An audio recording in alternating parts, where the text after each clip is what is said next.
Class has started.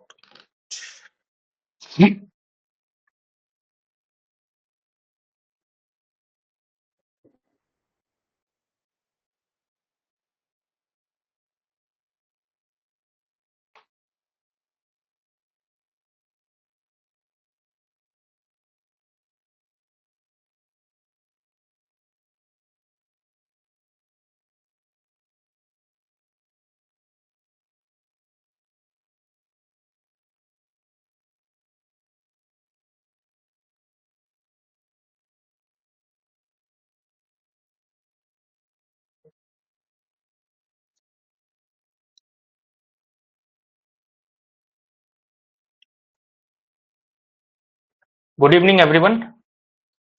तो आज हम लोग जो टेस्ट सॉल्व करने वाले हैं, आप लोगों ने वैसे कुछ टॉपिक बताए हुए हैं जिस पर आपको रिवीजन चाहिए। तो उन क्लासेस का रिवीजन भी मैं आपको दे दूंगा। जिस दिन थोड़ा सा समय रहेगा उस दिन जो है किसी दिन दिन में हो सकता है, किसी दिन सॉल्यूशन कर लिया जाए और इस समय पर जो है रिवीजन कर दिया जाए। तो जैसे छंद को लेकर और राजभाषा हिंदी को लेकर के एक दो टॉपिक और आपने बताए हुए हैं जिस पर आपको थोड़ा सा दोबारा आप लोग उसका रिवीजन करना चाहते हैं। तो वो रिवीजन क्लास आपकी हो जाएगी एक दो दिन में। ठीक है, आज हम लोग टेस्ट का सॉल्यूशन करेंगे। टेस्ट नंबर 12 था ये आपका। ठीक है, टेस्ट नंबर 12 आपके इस नाम से था, पेपर 1। उसको जो है आज हम लोग सॉल्व करने वाले हैं। ठीक है, संपूर्ण पाठ्यक्रम का उसको हम सॉल्व करने वाले हैं, पेपर 1 का। ठीक है, चलिए तो जो है टेस्ट सॉल्यूशन स्टार्ट करते हैं। पहला क्वेश्चन था आपके सामने कि रचना और रचनाकार में असुमेलित इसमें से कौन सा है। भक्तनामावली ध्रुवदास ने लिखी है, कविमाला तुलसी ने लिखी है, कालिदास हजारा कालिदास त्रिवेदी ने लिखी है, या फिर कवि नामावली सुब्बा सिंह ने लिखी है। तो इसमें से जो है आपको बताना है कि कौन सा विकल्प जो है असुमेलित है। कौन सा विकल्प जो है इसमें से असुमेलित है। तो इसमें जो है आपने उसमें उत्तर बताना है कौन सा है।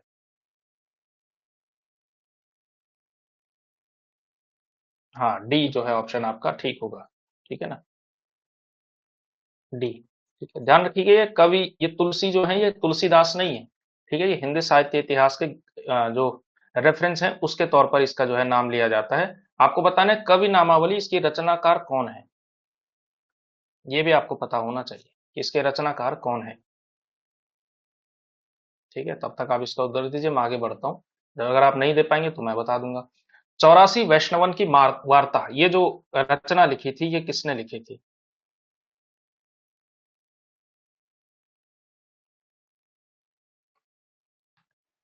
84 वैष्णवन की वार्ता, हाँ ये किसने लिखी थी, गोकुलनाथ ने। तो 84 वैष्णवन की वार्ता और एक है 252 वैष्णवन की वार्ता। ठीक है, तो ये दोनों जो है रचनाएं गोकुलनाथ की हैं। कवि नामावली आप लोग जानते हैं। किसी ने भी जवाब नहीं दिया है तो मैं ही बता देता हूँ। कवि नामावली की जो रचना की है वो की है सूदन ने। किसने की है, सूदन ने। ठीक है, चलिए आगे बढ़ते हैं। ग्रंथ और उसके रचयिताओं में असुमेलित जो है कौन सा है। Modern Hindi literature, Indranath Madan. हिंदी साहित्य 20वीं शताब्दी, नंद दुलारे वाजपेयी। आधुनिक हिंदी साहित्य का इतिहास, विजयेंद्र स्नातक। या हिंदी साहित्य का दूसरा इतिहास, बच्चन सिंह। तीसरे का जो है आपने उत्तर बताना है। तीसरे का क्या होगा, हाँ तीसरे का होगा सी। ठीक है ना, आधुनिक हिंदी साहित्य का इतिहास, ये जो रचना है ये रचना भी किसकी है, ये रचना भी बच्चन सिंह की है। तो पहले ये आया, फिर हिंदी साहित्य का दूसरा इतिहास आया था। अगला देखिए, किस इतिहास लेखक ने अपने इतिहास ग्रंथ में लगभग 5000 कवियों का विवरण दिया। यानी उस लिहाज से ये अगर देखा जाए इतिहास ग्रंथों के हिसाब से सबसे बड़ा विवरण जो है इन्हीं इसी रचना में मिलता है। और वो कौन है जिन्होंने इसमें किया है, तो वो है आपके कौन। हाँ ए, मिश्र बंधु। ठीक है ना, मिश्र बंधु, ये जो है इसका सही उत्तर होगा मिश्र बंधु विनोद। ये जो कृति है जिसके 3 भाग छपे थे 1913 में, और जो चौथा भाग था वो छपा था 1934 में। ठीक है ना, फोर्थ भाग। चलिए आगे बढ़ते हैं। अगला देखिए, इसमें से गोपाल राय द्वारा रचित जो है ग्रंथ कौन सा है। गोपाल राय का इसमें से रचा हुआ ग्रंथ कौन सा है। हिंदी कथा साहित्य, हिंदी उपन्यास का इतिहास, हिंदी नाट्य विमर्श, या हिंदी का गद्य साहित्य। तो कौन सी रचना है जो इनकी है, मतलब इसकी है, गोपाल राय द्वारा रचित है।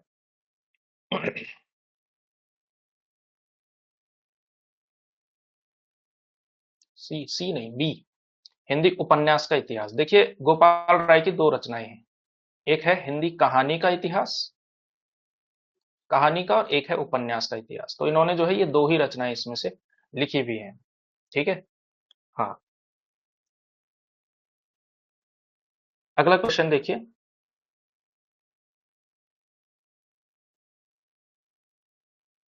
अगला क्वेश्चन, चतुर्सेन शास्त्री की आत्मकथा कौन सी है इसमें से? कस्तूरी कुंडल बसे, यादों की परछाइयां, सहचर है समय, या फिर जो कहा नहीं गया?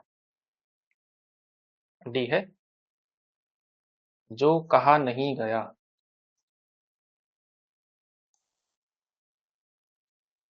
तो कौन सी है इसमें से? चतुर्सेन शास्त्री की आत्मकथा। हाँ, कौन सी है? यादों की परछाइयां, ठीक है ना, यादों की परछाइयां। अच्छा ये बताइए, सहचर है समय किसकी रचना है? सहचर है समय किसकी है?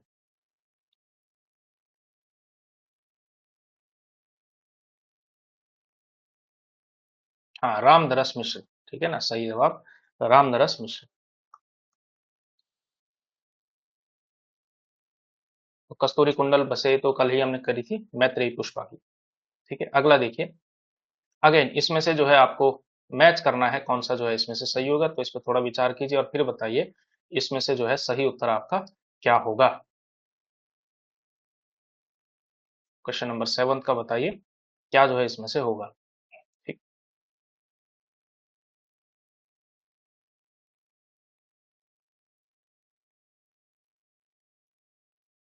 तो यहां से भी आप पहचान सकते हैं, कस्तूरी कुंडल बसे, ये उल्टा हो गया थोड़ा सा, मैत्रेयी पुष्पा, अपने अपने पिंजरे, मोहनदास नैमिष राय, ठीक है, दलित विमर्श की यह है, मुड़ मुड़ कर देखता हूं, राजेंद्र यादव, और कुछ कही कुछ अनकही, शीला झुनझुनवाला। ठीक है, ये जो है आपका उत्तर हो जाएगा A4 वाला। A4 वाला जो है B3, A4 B3, बी जो है आपका सही उत्तर हो जाएगा। क्या बी आप लोग जवाब दे पाए?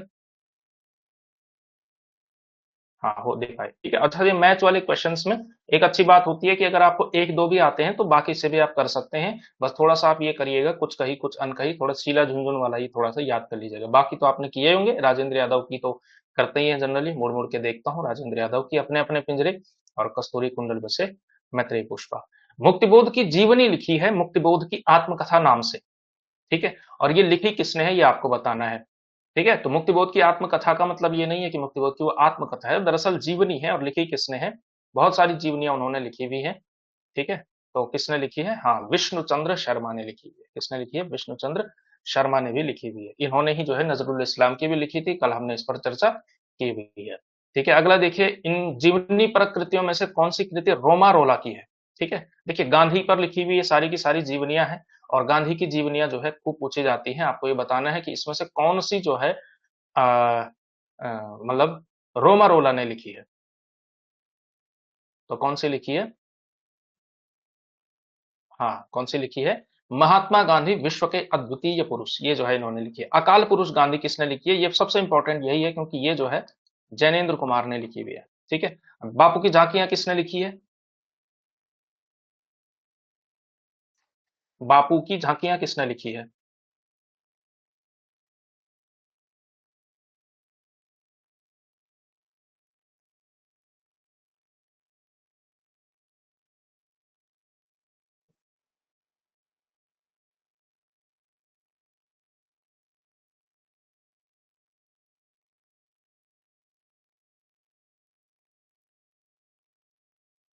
कोई नहीं,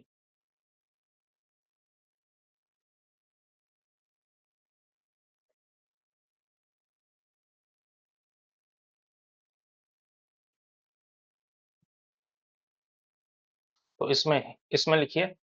इस नाम से दो किताबें मिलती हैं, पर जो ज्यादा प्रसिद्ध है वो है दत्तात्रेय कालेलकर की। ठीक है, और बापू किसने लिखी है?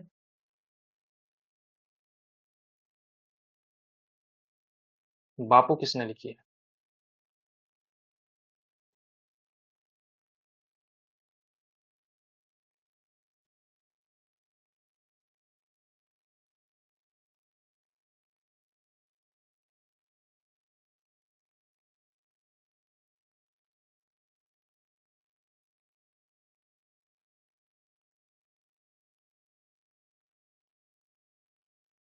हाँ, घनश्याम दास बिरला ने लिखी है, सही बात है। इसमें से सबसे वैसे जो इंपॉर्टेंट है वो कौन सी है? जैनेन्द्र वाली है, अकाल पुरुष गांधी। अगला देखिए, कुछ आप बीती कुछ जग बीती, ये जो संस्मरण है ये किसने लिखी है इस नाम से? कुछ आप बीती कुछ जग बीती, इस नाम से जो संस्मरण लिखे हैं वो किसने लिखे हैं? कुछ आप बीती कुछ जग बीती। हाँ, भारतेंदु ने। किसने लिखे हैं? भारतेंदु हरिश्चंद्र ने। अगला देखिए, सन 42 के संस्मरण, इसमें से किसकी संस्मरणात्मक कृति है? पद्म सिंह शर्मा, श्रीराम शर्मा, मनमथ नाथ गुप्त या फिर कन्हैयालाल मिश्र प्रभाकर? इसमें आपको बताना है सन 42 के संस्मरण किसने लिखी है? सन 42 के संस्मरण, हाँ, श्रीराम शर्मा ने लिखी है। ठीक है, श्रीराम शर्मा ने। अगला क्वेश्चन देखिए, डायरी साहित्य संबंधित कमलेश्वर की कृति कौन सी है? डायरी साहित्य पर आधारित कमलेश्वर ने जो है कौन सी लिखी है? दिल्ली मेरा परदेश, देश देशांतर, क्या खोया क्या पाया या फिर सैलानी की डायरी? कौन सी लिखी है? हाँ, कौन सी लिखी है? कमलेश्वर की है देश देशांतर। ठीक है। दिल्ली मेरा परदेश ये किसकी है? दिल्ली मेरा परदेश, बाकी भी तो आने चाहिए। बाकी सब डायरी से ही संबंधित है। हाँ, रघुवीर सहाय, बहुत बढ़िया, रघुवीर सहाय। रघुवीर सहाय। क्या खोया क्या पाया किसकी है? चलो ये बताओ, ज्यादा इंपॉर्टेंट ये है, सैलानी की डायरी किसकी है?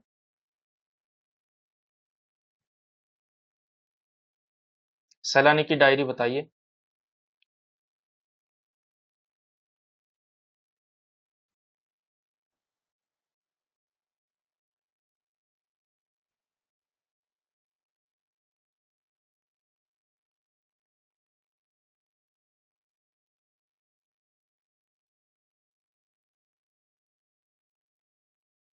हाँ खैर, ये तो आपका राजेंद्र अवस्थी की है, क्या खोया क्या पाया। और सैलानी की डायरी किसकी है? सैलानी की डायरी है बच्चन, हरिवंश राय बच्चन। अगला देखिए, नेपाली क्रांति को लेकर रिपोर्टाज किसने लिखा है? नेपाली क्रांति को लेकर जो है ये किसने लिखा है? नेपाली क्रांति रिपोर्टाज विधा की है, ये बताना है आपने। नेपाली क्रांति ये किसने लिखी है? नेपाली क्रांति कथा नाम से रेणु ने लिखी है। 13th का ए दे पाए होंगे आप लोग। हम्म, हाँ ए, ठीक है, बहुत बढ़िया। आगे बढ़िए, अक्षर अक्षर यज्ञ, ये जो किसके पत्रों का संग्रह है? अक्षर अक्षर यज्ञ, पत्र साहित्य से भी संबंधित आ सकते हैं। ठीक है,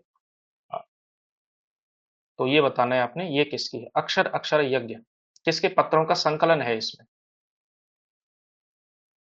हाँ, धर्मवीर भारती का। ठीक है ना, धर्मवीर भारती का ए।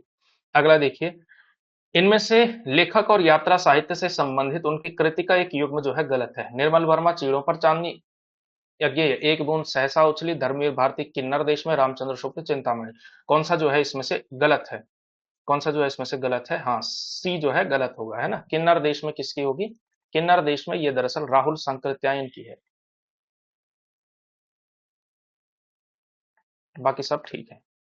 अगला देखिए, इसमें से यात्रावृत्त और दूसरी तरफ रचनाकार हैं और आपको सुमेलित करना होगा इसमें। तो इसमें बताइए आप लोग, आखिरी चट्टान तक किसकी रचना है? अरे यायावर रहेगा याद, और उस हिसाब से जो है आपको इसमें मैच करना है। तो कौन सा जो है सही हो जाएगा?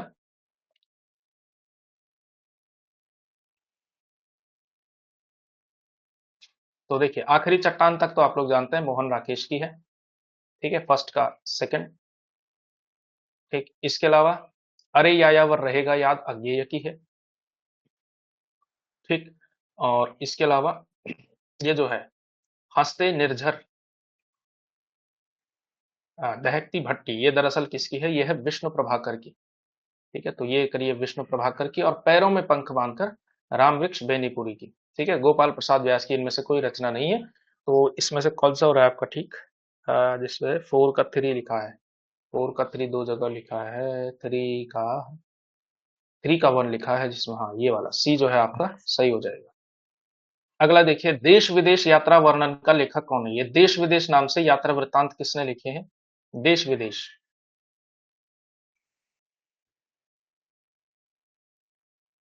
दिनकर रामवृक्ष बेनीपुरी, रांगे राघव या फिर भगवत शरण उपाध्याय। हाँ, तो ये किसका है? देश विदेश यात्रा वृत्तांत रामधारी सिंह दिनकर का है। अगला देखिए, महादेवी वर्मा कृत नीलकंठ की विधा जो है दरअसल क्या है?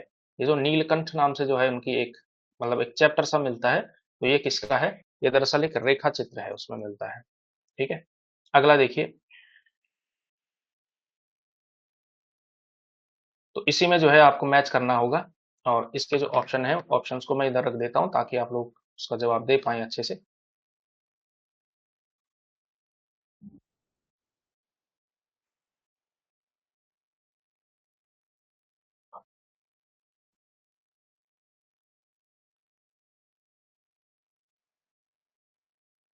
ये रहे, अब जो है आप इसका उत्तर यहाँ से दे सकते हैं। ठीक है, तो इसमें बताना है 19वीं का जो है आपको बताना है कि कौन सी जो है किसकी रचना होगी।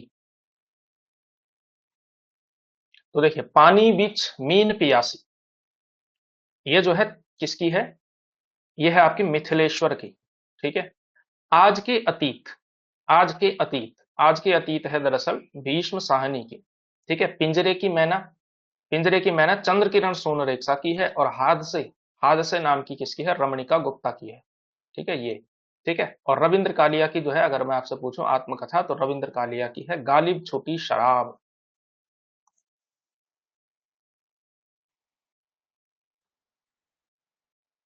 गालिब छोटी शराब। ठीक है, ये दो दरअसल हो जाएगा, तो इसमें आंसर बन रहा है आपका क्या?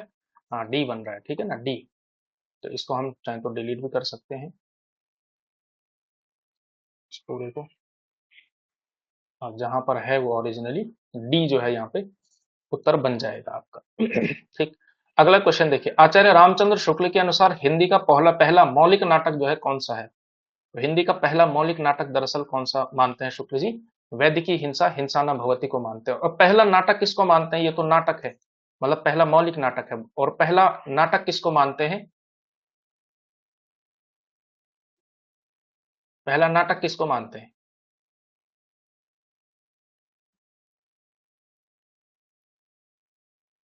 नहीं, नहुष को नहीं मानते, नहुष को भारतेंदु ने माना है। गलत दे रहे हैं, सब गलत दे रहे हैं जवाब। नहुष वाले सब गलत हैं, रामचंद्र शुक्ल के अनुसार पूछ रहा हूं मैं। इन जनरल तो नहुष को ही माना जाता है। हाँ, आनंद रघुनंदन, ठीक है ना, आनंद रघुनंदन को इन्होंने जो है पहला नाटक माना है। ठीक है, और है ये किसका? ये विश्वनाथ सिंह का है, राजा विश्वनाथ सिंह का। आनंद रघुनंदन नाम से नाटक मिलता है। अगला देखिए, प्रसाद के नाटकों और उसके नारी पात्रों में असुमेलित कौन सा है? चंद्रलेखा विशाख की, वासवी अजातशत्रु की, देवकी ध्रुव स्वामिनी की, मालविका चंद्रगुप्त की। तो देखिए, प्रसाद के नाटकों में सबसे इंपॉर्टेंट अगर कुछ है तो वो उसके नारी पात्र हैं। ठीक है, नारी पात्र और गीत जो है दरअसल आपको बहुत अच्छे से तैयार करने हैं, इसमें से सही उत्तर जो है आपको बताना है। हाँ, तो सही उत्तर क्या है? ये क्वेश्चन विशाख और अजातशत्रु के भी कर लेना आप लोग। ठीक है, ये तो सारे सही हैं। चंद्रगुप्त के भी आपको याद, हम जनरली क्या करते हैं, स्कंदगुप्त, चंद्रगुप्त और ध्रुव स्वामिनी के करते हैं, बाकी छोड़ देते हैं। बाकियों के भी आपको करने हैं, मैं गौण पात्रों की बातें नहीं कर रहा हूँ, ये दरअसल इनकी नायिकाएं हैं। वासवी की अजातशत्रु, वासवी की है वासवी जो है अजातशत्रु की है, चंद्रलेखा विशाख की है। लेकिन देवकी दरअसल किसकी है? देवकी है आपकी स्कंदगुप्त की। और स्कंद देवकी का परिचय जानते हैं आप लोग? स्कंदगुप्त में तो है, लेकिन देवकी है कौन? स्कंदगुप्त की है, ठीक है ना। हम्म, तो स्कंदगुप्त में देवकी का रोल क्या है? कौन है देवकी? तब तक आप लोग बताइए, तब तक हम आगे बढ़ते हैं। ध्रुव स्वामिनी के प्रतिपाद्य क्या है? स्त्री पुरुषार्थ का ढोंग न करे, विश्व भर में सब काम सबके लिए नहीं है, प्रेम में सबका अपना सर्वोच्च निछावर करने वाली स्त्रियां कभी असहाय नहीं होती, स्त्री उपहार में देने की वस्तु नहीं है, पुरुष उसे अपनी पशु संपत्ति समझकर अत्याचार न करे, और स्त्री को अपने चुनाव और निर्णय की स्वतंत्रता है।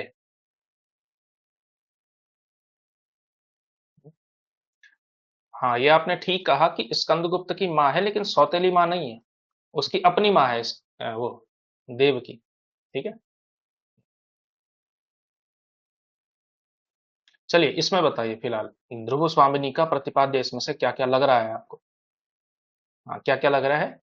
ठीक है, 3 और 4 लगेगा, है ना, सी 3 और 4। ये कॉमन सेंस से भी क्वेश्चन हो सकता है, ऐसा कभी कोई नाटक में क्यों लिखेंगे प्रसाद के पुरुषार्थ का ढोंग न करे स्त्री, और इसके अलावा स्त्रियां कभी असहाय नहीं होती है, इस तरह का भी पॉइंट नहीं है उसमें। ध्रुव स्वामिनी का प्रतिपाद्य क्या है ये। और ध्रुव स्वामिनी के बारे में एक और चीज आपको याद रखनी है कि समस्या नाटकों का प्रवर्तन यहीं से शुरू होता है।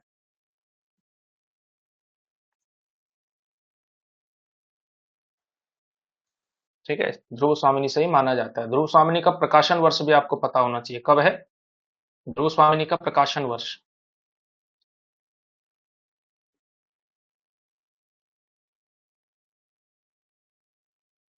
हाँ हाँ 1933, ठीक है ना, हाँ 1933, ठीक बताया आपने, 1933 है। तो सभी का प्रकाशन वर्ष भी आपको तैयार करना है, ठीक है। इसी तरह से स्कंदगुप्त का भी याद होना चाहिए आपको, 28 या 29 में था, 28 में, हाँ। 31 में फिर आपका वो आया था चंद्रगुप्त, और 33 में ध्रुव स्वामी आया था। चलिए इसमें बताइए, नाट्य कृतियों को उनके रचनाकारों के साथ आपको सुमेलित करना है। एक तरफ नाटक है, दूसरी तरफ नाटककार है, तो इसमें से जो है सही उत्तर आपका क्या होगा? तो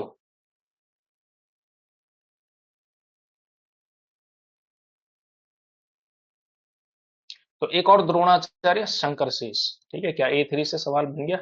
नहीं, अभी नहीं बना। देवयानी, देवयानी इस नाम से नाटक मिलता है रमेश बख्शी का। एक आठवां सर्ग, आठवां सर्ग हम लोग सब जानते हैं, सुरेंद्र वर्मा का है, और बकरी नाटक है सर्वेश्वर का। ठीक है, तो 3 का 4, 4 का 1, सी जो है इसका सही उत्तर हो जाएगा। ठीक है। अगला देखिए, बकरी नाटक के रचयिता कौन है? अभी हमने इस पर चर्चा की, सर्वेश्वर दयाल सक्सेना है। अगला देखिएगा, विद्रोहिणी अंबा, ये जो नाटक है ये किसका है? विद्रोहिणी अंबा नाटक किसका है? विद्रोहिणी अंबा किसका नाटक है? हाँ, उदय शंकर भट्ट का नाटक है, डी। अगला देखिए, कालक्रम की दृष्टि से नाटकों का सही क्रम जो है क्या होगा? तो संयोगिता स्वयंवर बहुत पुराना नाटक है, ठीक है। और चंद्रगुप्त है, सिंदूर की होली है, और कोणार्क है। अगर आपको ये पता है कि कौन सा किसका नाटक है, तो आप उसको आराम से क्रम के साथ लगा सकते हैं, ठीक है। तो इसमें जो है आपको बताना है कि सही उत्तर जो है इसमें से क्या होगा, ठीक है। तो ये चार हैं आपके पास। तो सबसे पहले देखिए, संयोगिता स्वयंवर किसकी रचना है? संयोगिता स्वयंवर किसकी है?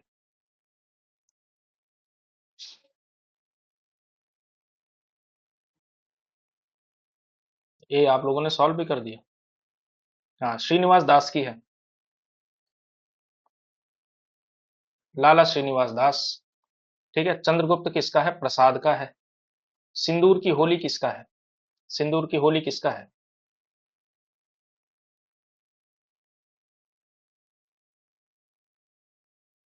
एनीवन? सिंदूर की होली,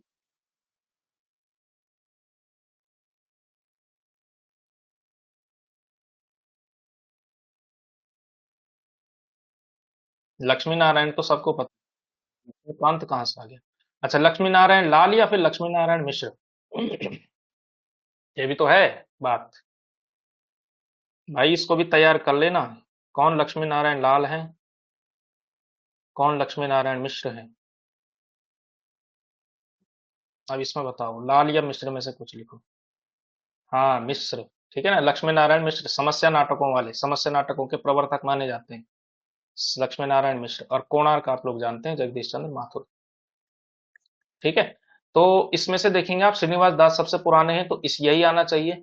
फिर प्रसाद आते हैं, फिर ये आते हैं समस्या नाटक वाले, और फिर लास्ट में तो ये आधुनिक वाले हैं, मतलब स्वतंत्रता के बाद वाले। तो ए ही इसका सही उत्तर हो जाएगा, जो आप ठीक दे रहे हैं जवाब। ठीक है। अगला देखिए, अगला एक तरफ पात्र है और दूसरी तरफ आपको इसका वो बताना है कि ये किस नाटक का पात्र है। ठीक है। चलिए अगला बताइए, इसमें बताइए, इसमें आपको बताना है कौन सा जो है किसका होगा। तो सिंहरण आप लोग जानते हैं, चंद्रगुप्त नाटक का है। सिंहरण दरअसल क्या है? चंद्रगुप्त का बेस्ट फ्रेंड है। ठीक है। युयुत्सु सभी लोग जानते हैं, अंधा युग का पात्र है। जुनेजा आधे अधूरे का है। और दक्ष, दक्ष किसका है? एक कंठ विस्पाई, एक कंठ विस्पाई किसकी रचना है? किसकी रचना है एक कंठ विस्पाई? गीत नाट्य है ये। तो है किसका?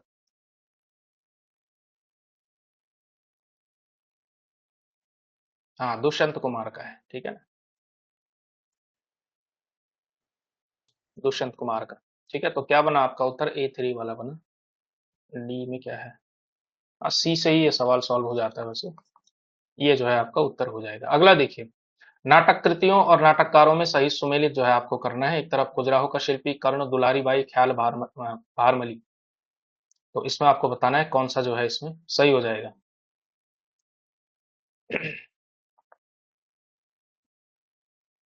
तो खजुराहो का शिल्पी आप लोग जानते हैं किसका है?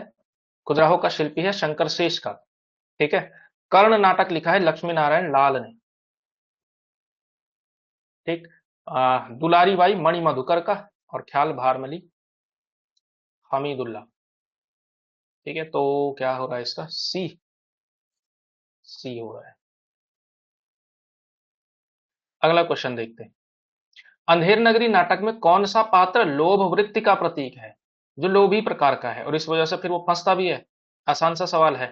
तो कौन है इसमें लोभ वृत्ति का प्रतीक? कौन सा बनेगा इसमें से? गोवर्धन दास। ठीक है ना। देखिए, जो संत है महंत है उसके दो शिष्य है ना, गोवर्धन दास और नारायण दास। ठीक। और राजा तो मूर्ख है, तो राजा तो लोभ वृत्ति का प्रतीक नहीं है, तो ये है। तो गोवर्धन दास जो वहां रुक जाता है, उसको लगता है कि यहाँ सब कुछ बढ़िया है, सस्ता है, और लास्ट में उस चक्कर में फंस जाता है, अपने गुरु की बात नहीं मानता है।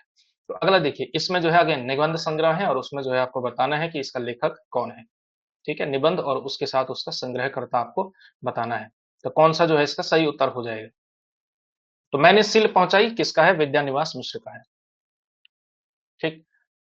इसके अलावा सुनो भाई साधो दरअसल एक व्यंग्य का कॉलम छपता था, हरिशंकर परसाई का था। ठीक है। इसके अलावा आ, शिखरों के सेतु, शिखरों के सेतु, रस आखेटक, रस आखेटक कुबेरनाथ राय, शिखरों के सेतु शिव प्रसाद से। ठीक है, तो बना आपका बी आंसर। ठीक है ना, 4 बी का 1 सी का, हाँ ठीक है, बी ही जो है आपका उत्तर बन रहा है इसमें। ठीक है। हाँ, बी तक पहुंच पा रहे होंगे। चलिए आगे करते हैं। शिलाल शुक्ल का व्यंग्य निबंध इसमें से कौन सा नहीं है? अंगद का पांव हो गए, अंगद का पांव, यहां से वहां, जहालत के 50 साल और बेईमानी की परत। तो इसमें से आपको बताना शिलाल शुक्ल का कौन सा नहीं है, पूछा गया आपसे। ठीक है, तो कौन सा जो है शिलाल शुक्ल का नहीं है?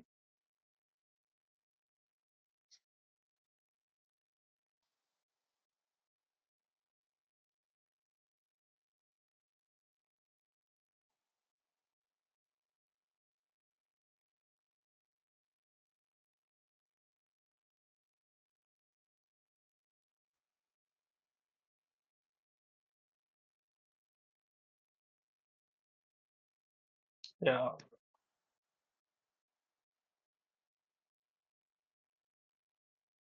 बी? बी?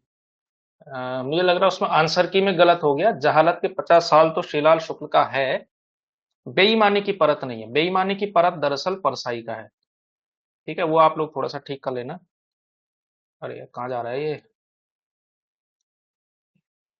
हरिशंकर परसाई का है। बाकी जो है अंगद का पांव, यहां से वहां, जहालत के 50 साल, ये सब जो है शिलाल शुक्ल के हैं।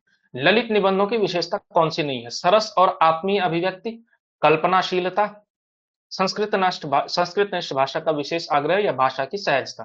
ठीक है, तो इसमें से क्या हो जाएगा? सी हो जाएगा ना, संस्कृत निष्ठ भाषा का विशेष आग्रह। ये कोई बड़ी बात मतलब इसमें नहीं है। आप कर भी सकते हैं, नहीं भी कर सकते हैं, बस भाषा में सहजता होनी चाहिए, थोड़ा भावात्मकता होनी चाहिए। इस तरह के जो है व्यंग्य निबंधों की डिमांड होती है। अगला देखिएगा, शुक्ल जी का श्रद्धा भक्ति निबंध है, तो उससे संबंधित असंगत कथन क्या है? श्रद्धा का व्यापार स्थल विश्रित है और प्रेम का एकांत। श्रद्धा में दृष्टि पहले कर्मों पर होती है फिर व्यक्ति पर। श्रद्धा में घनत्व अधिक है और प्रेम में विस्तार, और श्रद्धालु अपने भाव में संसार को भी सम्मिलित करना चाहता है, परंतु प्रेम नहीं। तो कौन सा जो है इसमें से गलत हो जाएगा? 33rd का आपको जो है बताना है। कौन सा जो है गलत हो जाएगा? कौन सा जो है ठीक नहीं है? हाँ। हाँ, इसका भी क्या हो जाएगा? सी हो जाएगा। ठीक है। देखिए, ये उल्टा लिखा हुआ है। श्रद्धा में विस्तार ज्यादा होता है और प्रेम में घनत्व ज्यादा होता है। ठीक है, ये थोड़ा सा उल्टा है, बस यही, बाकी सब ठीक है। अगला देखिए, निराला का जो है इसमें से कौन सा नहीं है, जो निबंध संग्रह नहीं है? प्रबंध प्रतिमा, प्रबंध प्रतीक्षा, प्रबंध पूर्णिमा, प्रबंध प्रकाश। तो कौन सा जो है निराला का संग्रह इसमें से नहीं है? प्रबंध प्रबंध उनके खूब आता है, 6 है उनके, 6 में से 4 में आता है। तो कौन सा जो है निराला का जो है निबंध संग्रह इसमें से नहीं है? हाँ, कौन सा नहीं है? प्रबंध प्रकाश, प्रबंध प्रकाश नाम से कोई सा भी नहीं आता है, बाकी सब ठीक है। अगला देखिए, पंत की निबंधात्मक कृति कौन सी नहीं है? प्रकृति का अंचल, नव मानवता का स्वप्न, मेरे जीवन के प्रेरक ग्रंथ, या फिर साहित्यकार की आस्था। तो कौन सा जो है पंत जी की रचना इसमें से नहीं है?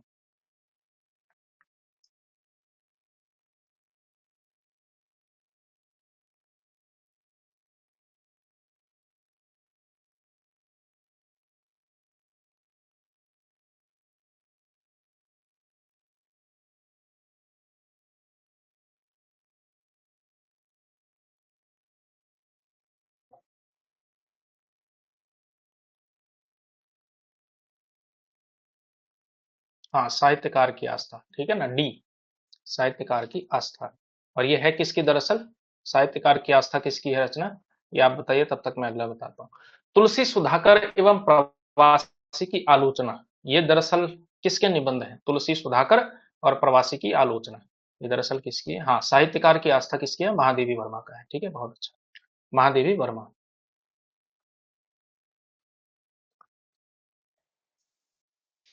इसमें बताइए तुलसी सुधाकर और प्रवासी की आलोचना, ये रचनाएं किसकी हैं। हाँ, ये किसकी है, बाल मुकुंद गुप्त की है, ठीक है, तो बाल मुकुंद गुप्त का खाली शिव शंभू के चिट्ठे याद नहीं करना है, तुलसी सुधाकर भी और प्रवासी की आलोचना, ये दो अन्य रचनाएं इनकी मिलती है निबंधों में। संपत्ति शास्त्र किसके निबंधों का संग्रह है, तो ये कल कर चुके हैं हम, महावीर प्रसाद द्विवेदी। अगला देखिए, इसमें से बालकृष्ण भट्ट का निबंध कौन सा नहीं है, नाक निगोड़ी भी बुरी बला है, इंग्लिश पढ़े सो बाबू होई, मुग्ध माधुरी, या बेकाम न बैठ कुछ काम किया कर, इसमें से जो है कौन सी नहीं है।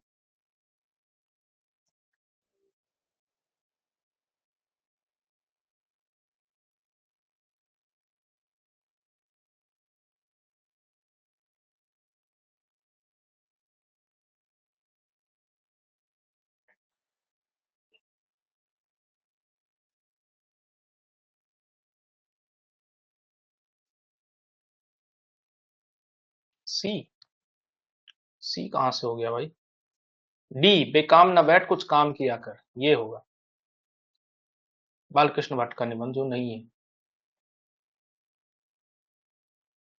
ये प्रताप नारायण मिश्र का है शायद।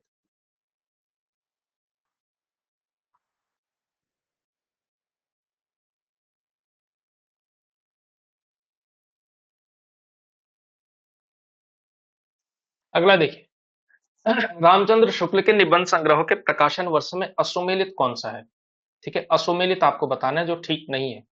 चिंतामणि भाग एक 1935 में, चिंतामणि भाग दो 1945 में, भाग तीन 83 में, भाग चार 2002 में, कौन सा जो है इसमें से अश्वमेलित है, जो सुमेलित नहीं है। हाँ, ए है ना। और कब इसका सही उत्तर क्या होगा, चिंतामणि भाग एक कब आया था, कब आया था,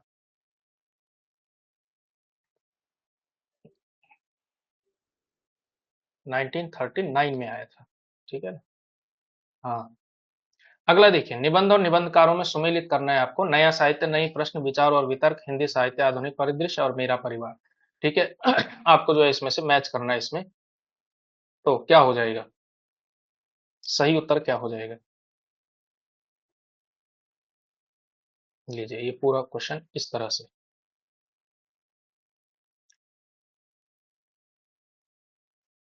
तो देखिए, नया साहित्य नए प्रश्न नंद दुलारे वाजपेयी, ठीक है, और विचार और वितर्क हजारी प्रसाद द्विवेदी, हिंदी साहित्य आधुनिक परिदृश्य, हिंदी साहित्य आधुनिक परिदृश्य, मेरा परिवार तो महादेवी का है, और ये हो जाएगा अज्ञेय का, ठीक है, हिंदी साहित्य आधुनिक परिदृश्य। तो ये हो जाएगा इसका आंसर, क्या हो जाएगा, बी हो जाएगा, है ना, बी आंसर हो जो है इसका बन जाएगा। अगला देखिए, हिंदी का पहला कवि और उन्हें पहला कवि मानने वालों में असंगत कौन सा है, जो नहीं मानता है। चलिए, सरहपा डॉक्टर नगेंद्र, राजामुंज चंद्रधर शर्मा गुलेरी, विद्यापति माना है बच्चन सिंह ने, पुष्पय्या पुन माना है हजारी प्रसाद द्विवेदी ने। तो कौन सा जो है इसमें से असुमेलित है, इसमें से असुमेलित कौन सा है,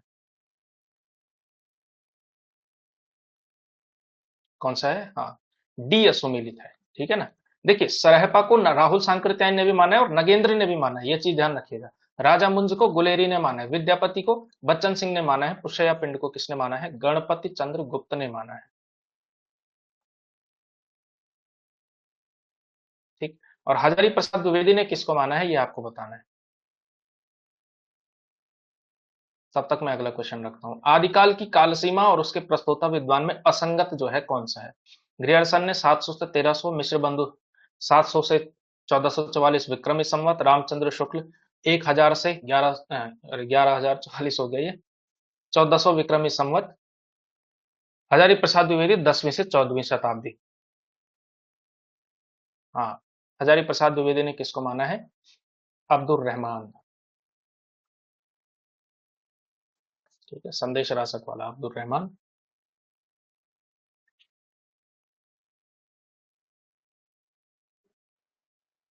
है सत्यवती कथा।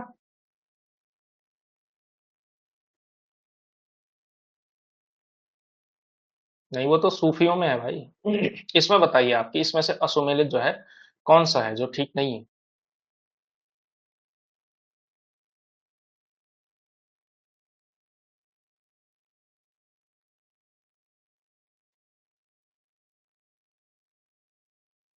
हाँ, सी जो है इसका सही उत्तर हो जाएगा। ठीक है, 1400 विक्रमी संवत नहीं, वो 1350 विक्रमी संवत करते हैं।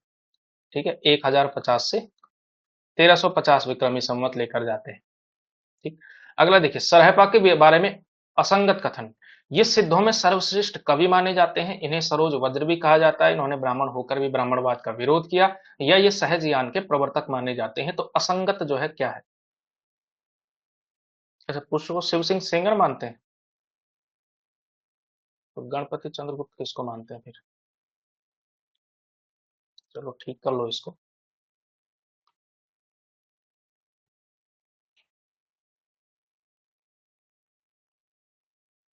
चलो शिव सिंह सेंगर। तो फिर गणपति चंद्रगुप्त किसको मानते हैं ये भी बता दो।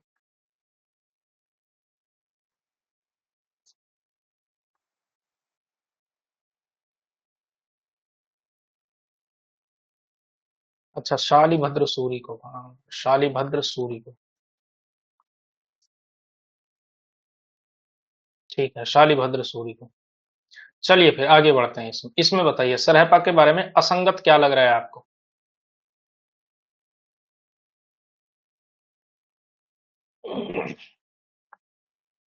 असंगत क्या है।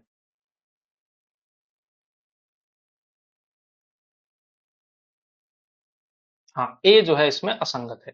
देखिए, सर्वश्रेष्ठ कवि जो है सरहपा को नहीं माना जाता है, सर्वश्रेष्ठ कवि किसको माना जाता है, कर्णहपा को माना जाता है। ठीक है ना, ये माना जाता है कर्णहपा को, बाकी सब ठीक है। ठीक है, राहुल सांकृत्यायन का बाकायदा स्टेटमेंट है कि जो है कवित्व में कर्णहपा बेजोड़ है। यह कथन किस विद्वान का है। अगर इस्लाम नहीं आया होता तो भी इस शक्ति का 12 आना वैसा ही होता जैसा आज है। तो किसका है ये, हजारी प्रसाद द्विवेदी का है। ठीक है ना, शक्ति का नहीं बल्कि भक्ति का होगा ये। भक्ति का 12 आना वैसा ही होता। अगला देखिए, कथन किसका है। कबीर ने अपनी झाड़ फटकार के द्वारा हिंदुओं और मुसलमानों का कट्टरपन दूर करने का जो प्रयास किया वह अधिकतर चिढ़ाने वाला सिद्ध हुआ, हृदय को स्पर्श करने वाला नहीं। तो ये जो कथन है ये किसका है, ये आचार्य रामचंद्र शुक्ल का कथन है। ठीक है ना, और ये कहते हैं वो जयसी ग्रंथावली की भूमिका है। और फिर कहते हैं कि ये जो काम किया इसको मतलब ये चिढ़ाने वाला ही, हृदय को स्पर्श करने वाला जो काम किया आगे चल करके वो किसने किया। शुक्ल जी कहते हैं कि वो जायसी ने किया। ठीक है, ये है। अगला देखिए, यह कथन किस विद्वान का है। कबीर निर्भीक सत्यवादी स्वतंत्र चेता परम सत्तोषी ब्राह्मणवाद विरोधी सात्विक प्रकृति तथा क्रांतिकारी सुधारक थे। ये सब जो है ये कथन किसका है इनके बारे में। तो ये कथन किसका है दरअसल, ये रामस्वरूप चतुर्वेदी का है। किसका है, रामस्वरूप चतुर्वेदी का। अगला देखिए, लखमसेन पद्मावती कथा, ये दरअसल रचना जो है ये किसकी है। लखमसेन पद्मावती कथा किसकी है। लखमसेन पद्मावती कथा, हाँ ये भी किसकी है, दामोदर की है, दामोदर कवि की। ठीक है, बाकियों के भी आप लोग याद कर ले। अगला देखिए, अनुराग बांसुरी रचना किस कवि की है। अनुराग बांसुरी, अनुराग बांसुरी किसकी है, किसकी है। हाँ, नूर मोहम्मद की है अनुराग बांसुरी।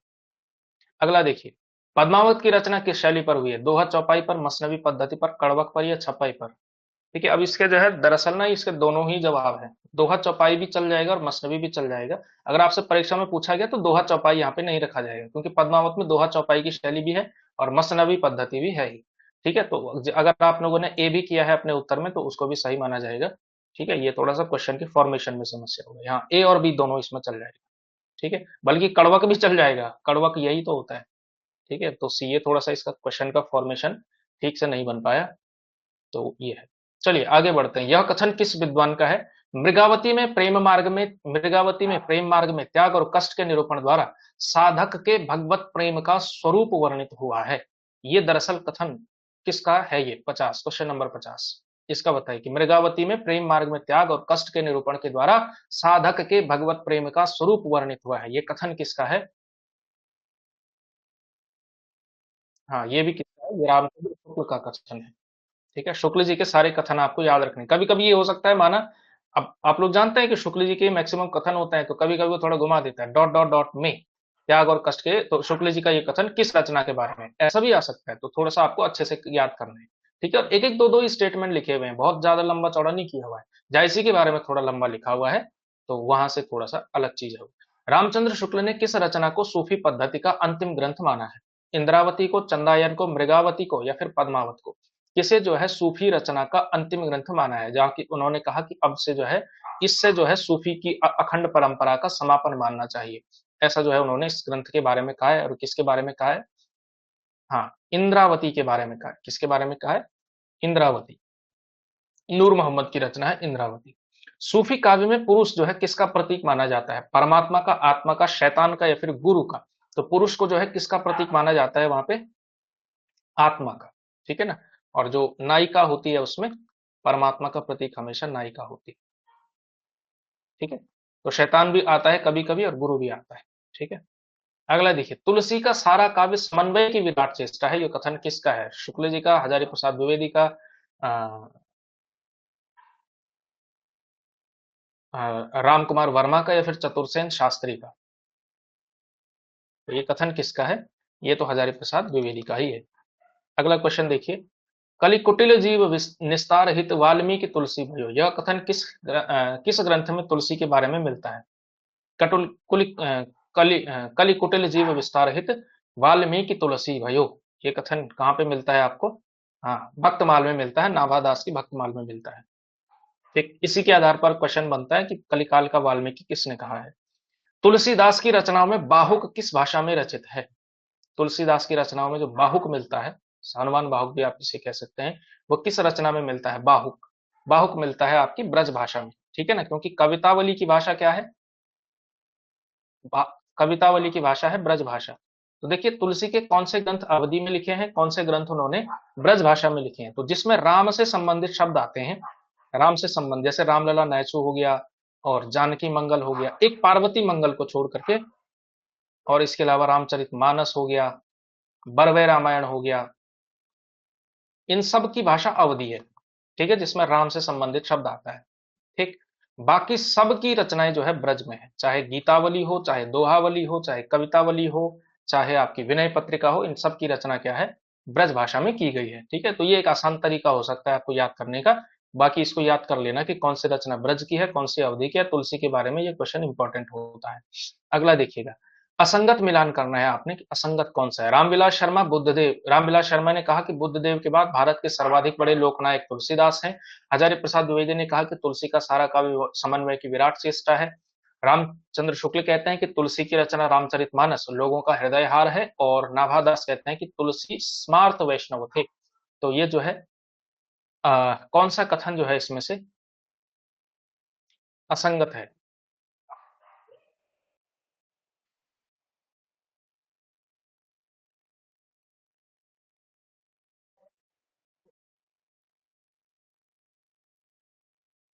इसके दरअसल और विकल्प बनने चाहिए थे, ये क्वेश्चन थोड़ा इनकम्प्लीट है।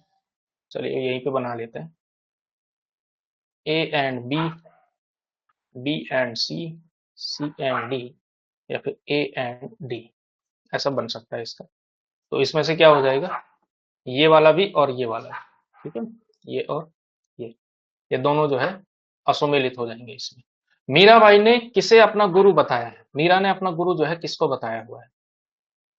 मीरा ने अपना गुरु किसे बताया हुआ है? रैदास को बताया है ना, रैदास को बताया हुआ है।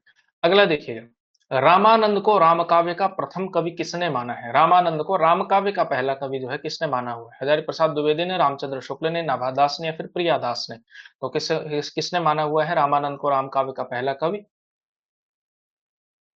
हाँ, रामचंद्र शुक्ल ने माना है। ठीक है ना, रामचंद्र शुक्ल ने। चलिए अगला देखिए, रामार्चन पद्धति किसकी है? ईश्वर दास की, रामानंद की, अग्रदास की, या फिर प्रियादास की? रामार्चन पद्धति, रामार्चन पद्धति किसकी है? तो रामार्चन पद्धति भी किसकी है? रामानंद की ही रचना है। अगला देखिएगा, कथन है कि भक्तमाल एक ऐसा अपूर्व ग्रंथ है कि परवर्ती काल में इसकी एक अपनी परंपरा स्थापित हो गई। यह कथन किसका है? भक्तमाल के बारे में ये कथन जो है किसका है? रामचंद्र शुक्ल का, हजारी प्रसाद द्विवेदी का, प्रियादास का, या फिर नाभादास का? तो ये नाभादास तो खुद क्यों लिखेंगे अपनी रचना के बारे में? तो ये कथन दरअसल किसका है? ये हजारी प्रसाद द्विवेदी का कथन है भाई, इसको ध्यान रखिएगा, हजारी प्रसाद द्विवेदी का कथन। अगला देखिए, सूरदास का अंतिम पद कौन सा माना जाता है? अगला इसमें देखिए, खंजन नयन रूप रस माते, प्रभु हो सब पतितन कोटि को, या सो मन गिरधर छवि पर अटक्यो, या राधे जो हारावली टूटी। तो कौन सी जो है सूरदास की आखिरी पंक्तियां जो है मानी जाती हैं? तो कौन सी मानी जाती है? हाँ, खंजन नयन रूप रस माते। इसी आधार पर अमृतलाल नागर ने अपने उपन्यास का नाम रखा खंजन नयन। ठीक है। सूरदास के दीक्षा गुरु कौन थे, जिन्होंने उन्हें दीक्षा दी है? ठीक है ना, जिसमें उन्होंने दीक्षा दी, फिर वो अष्टछाप में आ गए। तो दरअसल ये पूछा गया है कुल मिलाकर कि इनके गुरु कौन थे। ठीक है, दीक्षा गुरु से कंफ्यूज नहीं होना है आपने। तो कौन थे इनके दीक्षा गुरु? हाँ, बी वल्लभाचार्य थे, है ना, बी वल्लभाचार्य। अगला देखिएगा, किस विद्वान का कथन है कि कबीर की वाणी में भावात्मक रहस्य की वाद की झलक सूफियों के सत्संग का प्रसाद है? ये कथन किसका है? सूफियों के सत्संग का प्रसाद मानते हैं वो कि कबीर की वाणियों में जो भावात्मक रहस्यवाद आता है, भावात्मक रहस्यवाद, ये कथन किसका है? शुक्ल जी का कथन है, रामचंद्र शुक्ल का कथन। अगला देखिए, गगन मंडल में ऊंधिया कूबा जहां अमृत का बासा, यह पंक्ति किसकी है? ये गगन के मंडल में, ये दरअसल क्या है, एक उलटवासी टाइप की है। और ये उलटवासी किसकी है? ये कथन है आपका गोरखनाथ का। ठीक है, गोरखनाथ का। अगला देखिए, पंक्ति ही पूछी गई, भाव न होई अभाव न जाई, यह पंक्ति किस कवि की है? भाव न होई अभाव न जाई, भाव न होई अभाव न जाई। हाँ, ये है ए लोईपा की ही रचना है।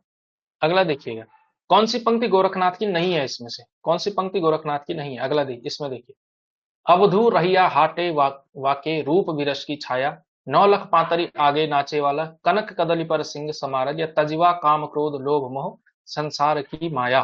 तो कौन सा जो है इसमें से गोरखनाथ का नहीं है?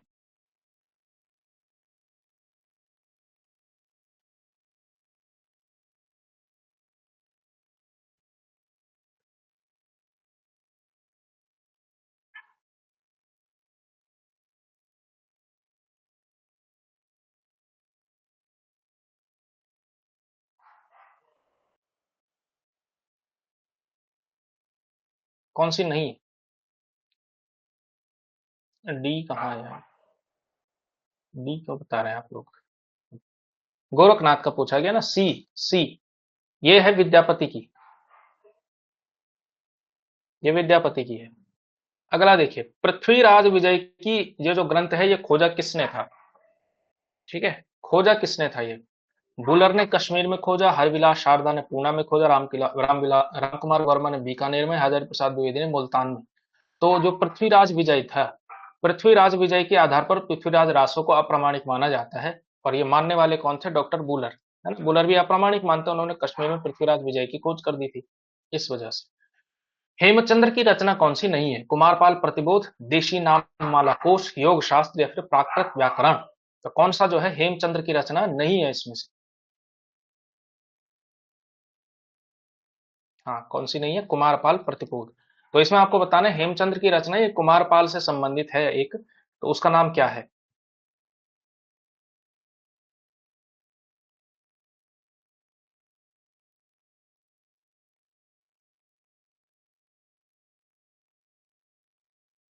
हाँ, कुमारपाल चरित। तो अगला सवाल आप लोग जानते ही हैं कि मैं क्या पूछने वाला हूँ।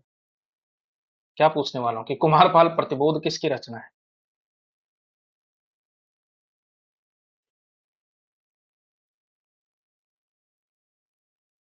तो कुमारपाल प्रतिबोध किसकी है? कुमारपाल चरित तो हेमचंद्र की है, कुमारपाल प्रतिबोध किसकी है?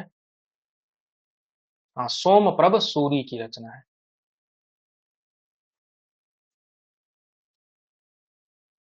ठीक है, चलिए अगला देखते हैं, हजारी प्रसाद द्विवेदी ने किसे शंकराचार्य के बाद सबसे प्रतिभाशाली और महिमान्वित व्यक्ति जो है माना है? तो शंकराचार्य के बाद सबसे प्रतिभाशाली, सबसे प्रभावशाली बल्कि, किसको माना है? गोरखनाथ को माना है। ठीक है। अगला देखिए, शुक्ल जी के अनुसार आदिकाल की असंदिग्ध सामग्री की भाषा क्या है? शुक्ल जी के अनुसार जो असंदिग्ध सामग्री है, बाकी सबको उन्होंने संदिग्ध करार दे दिया था, इसमें से कौन सी भाषा मतलब कौन से ग्रंथ हैं जो बिल्कुल असंदिग्ध हैं, जिस पर डाउट नहीं किया जा सकता, तो अपभ्रंश है, ठीक है ना। क्योंकि उन्होंने कहा कि जो रासों हैं, रासों को असंदिग्ध उन्होंने बिल्कुल नहीं माना, ठीक है। तो अपभ्रंश की जो रचनाएं हैं उनको जो है उन्होंने क्या माना है, असंदिग्ध माना है। अगला देखिएगा, रीतिकाल के नामकरण और नामकरण कर्ता में असुमेलित कौन सा है। श्रृंगार काल विश्वनाथ मिश्र ने कहा है, कलाकाल शंकर शुक्ल रसाल ने कहा है, अंधकार काल श्याम सुंदर दास ने कहा है, या रीति काव्य ग्रियर्सन ने नाम दिया है। तो इसमें से असुमेलित कौन सा होगा आपका 71 का बताइए। हाँ सी होगा, है ना। अंधकार काल किसने कहा है, त्रिलोचन ने कहा है, त्रिलोचन ने। अगला देखिएगा, रीति सिद्ध काव्य धारा का अर्थ क्या है। लक्षण ग्रंथ परंपरा से विरक्त काव्य, लक्षण ग्रंथों की परंपरा से प्रभावित काव्य, रीति में पारंगत काव्य, या भक्ति काव्य एवं नीति संबंधी काव्य। तो कौन सा जो है रीति सिद्ध का अर्थ क्या है, रीति सिद्ध का अर्थ क्या है, इसमें से आपको ये बताना है रीति सिद्ध का अर्थ क्या है। हाँ बी है, ठीक है ना। यानी कि एक ऐसी कविता की परंपरा जो लक्षण ग्रंथ तो नहीं लिखती लेकिन उनसे प्रभावित जरूर है, उसका उन्हें ज्ञान जरूर है। और रीति मुक्त का मतलब क्या होता है, ये वाला लक्षण ग्रंथ परंपरा से विरक्त काव्य रीति मुक्त कहलाएगा। बाकी जो रीति इतर है वहां पे भक्ति नीति वीर इत्यादि रचनाएं आएंगी। केशव दास की कवि प्रिया रचना का मुख्य विषय क्या है। ठीक है, तो केशव की दो रचनाएं बल्कि तीन है वैसे तो, एक छंदमाला भी है, एक तो है कवि प्रिया, और एक है रसिक प्रिया। रसिक प्रिया पहले लिखी गई थी 1591 ईस्वी में, और फिर जो है कवि प्रिया लिखी गई, दरबार में आकर लिखी उन्होंने। तो इसमें आपको बताना है कि कवि प्रिया किससे संबंधित है। देखिएगा, दो रचनाएं हैं, कंफ्यूज होता है कि रस है कि अलंकार, तो रसिक तो ये रस से संबंधित है, ठीक है, और बाकी जो बची हुई वो अलंकार से संबंधित हो जाएगी आपकी।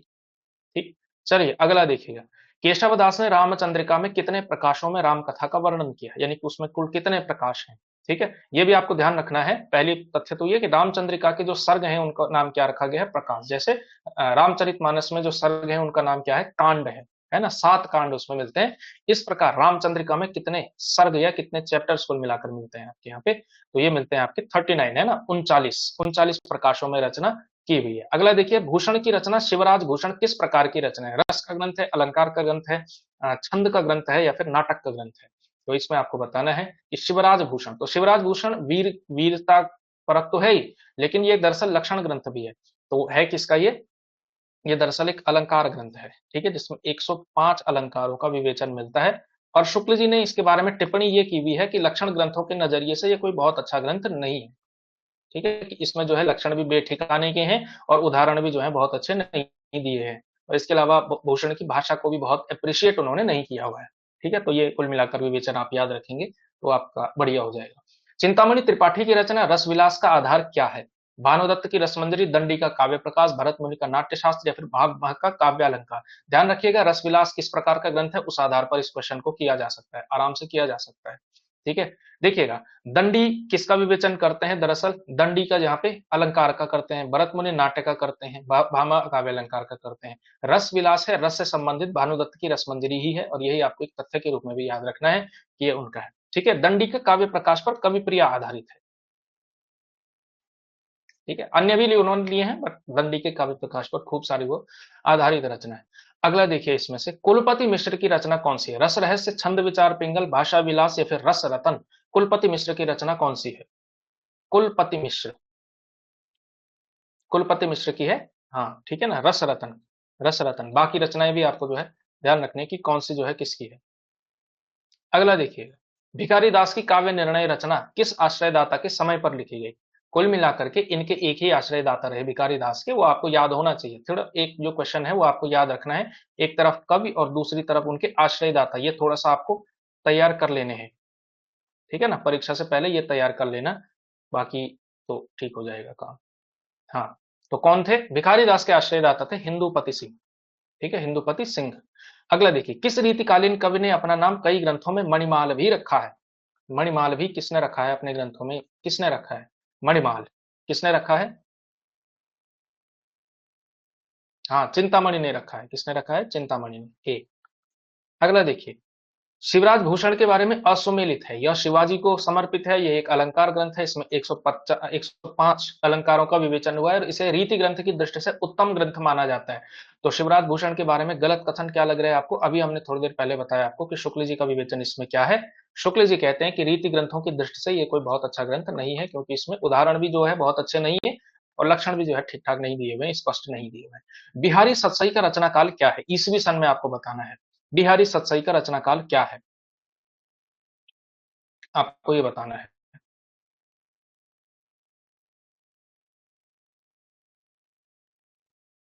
हाँ, 1662 ईस्वी में जो है ये पूरा हुआ था।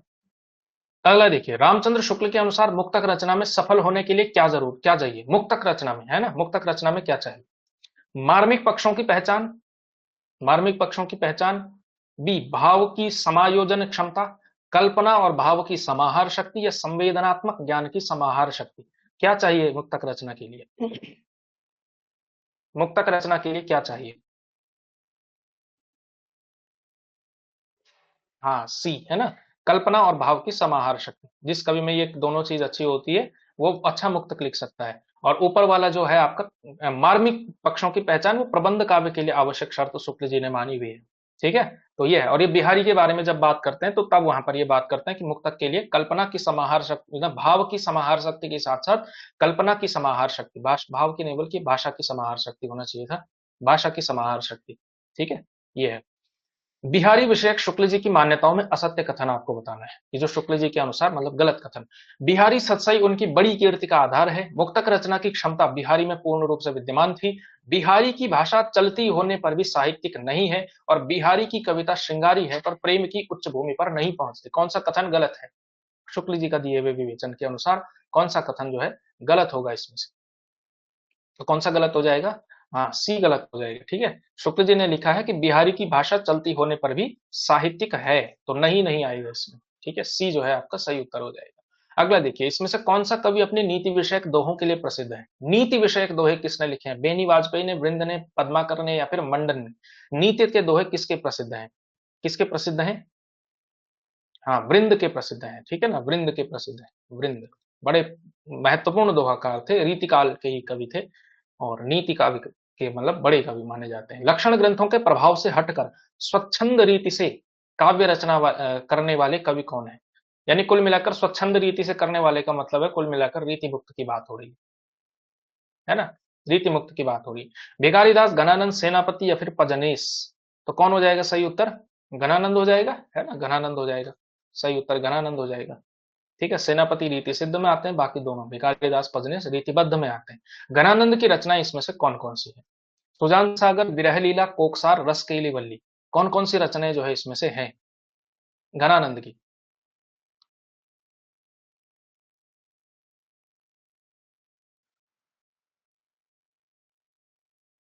हाँ, सुजान सागर है, विरह लीला है, कोकसार है, रस केली वल्ली है, सभी हैं। 1 2 3 4 ऑल। अगला क्वेश्चन देखिए, ये भावुक एवं रसज्ञ कवि थे, बोधा के बारे में यह कथन किसका है?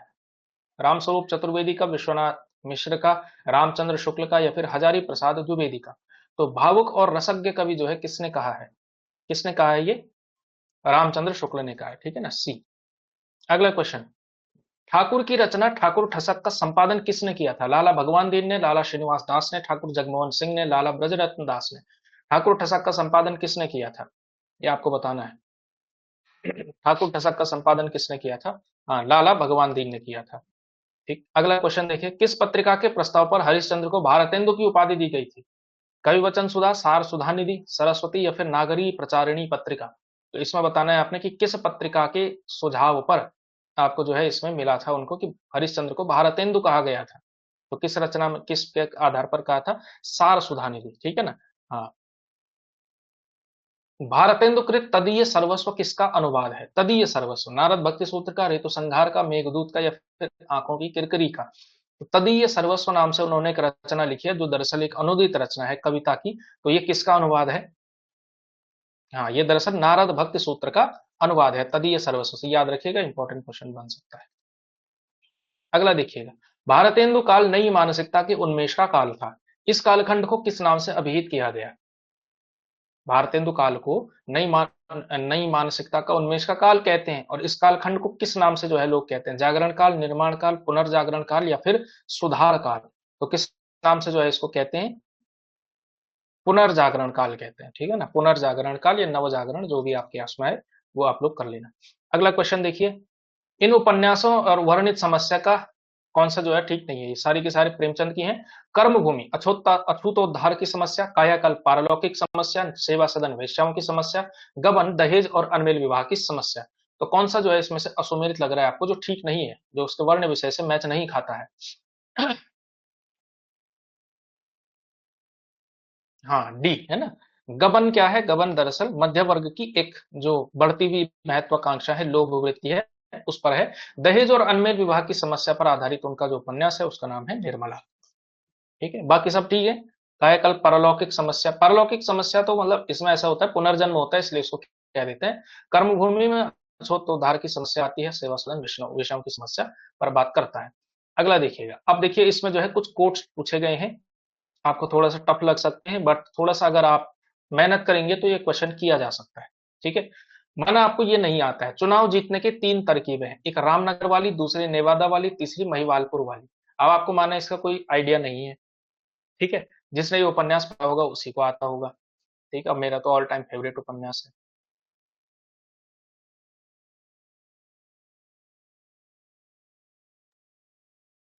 क्या अभी दिखा? अभी दिखा क्या? आवाज आ रही है? Hello hello. हाँ अभी दिख गया ना, ठीक है। ठीक है ठीक है, चलिए। तो इसमें बताइए, चुनाव जीतने की तीन तरकीबें हैं, एक रामनगर वाली, दूसरी नेवादा वाली, तीसरी महिवालपुर वाली। अब आप माने इसको कोई आइडिया आपको नहीं है कि ये किसका हो सकता है, तो थोड़ा सा अगर आप मेहनत करेंगे तो आपका काम इसमें बन सकता है। सारे के सारे उपन्यासों से ही संबंधित है।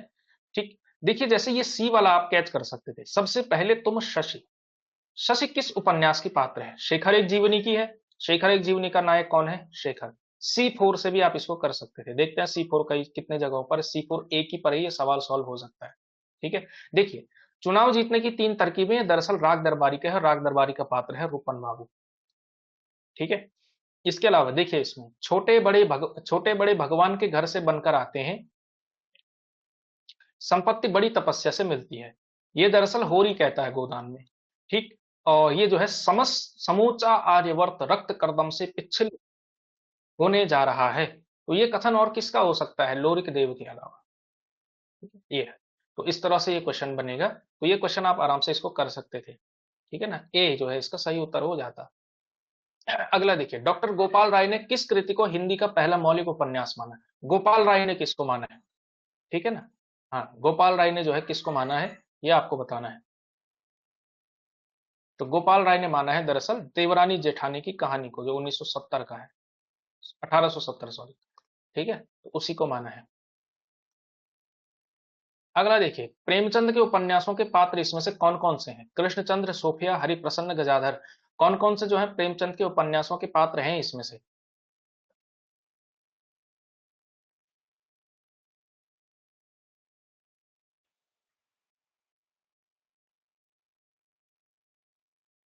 अच्छा, तो साथ ही साथ आपको यह भी बताना है कि ये किस उपन्यास का पात्र है।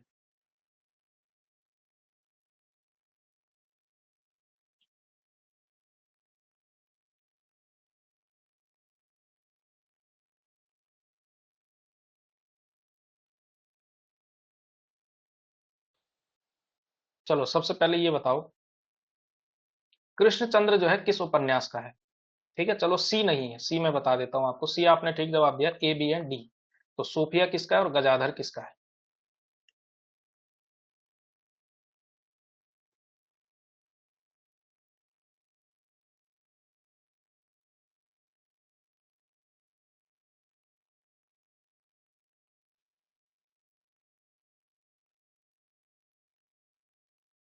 तो देखिए कृष्णचंद्र है आपका, किसका दे पाए आप लोग जवाब? एक मिनट देखते हैं।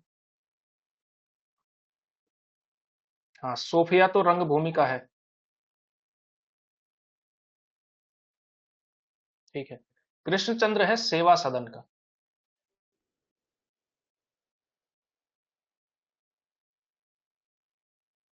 ठीक है ना, कृष्णचंद्र है। आगे, एक मिनट, चल क्यों नहीं रहा ये।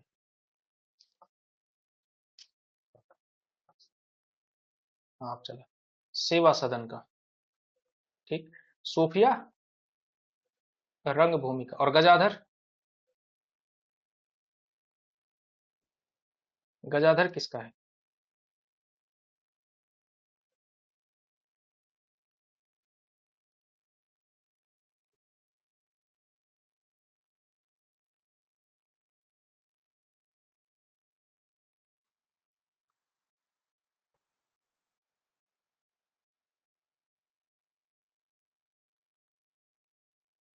गजाधर भी सेवा सदन का है। हरि प्रसन्न नहीं है भाई, ठीक है।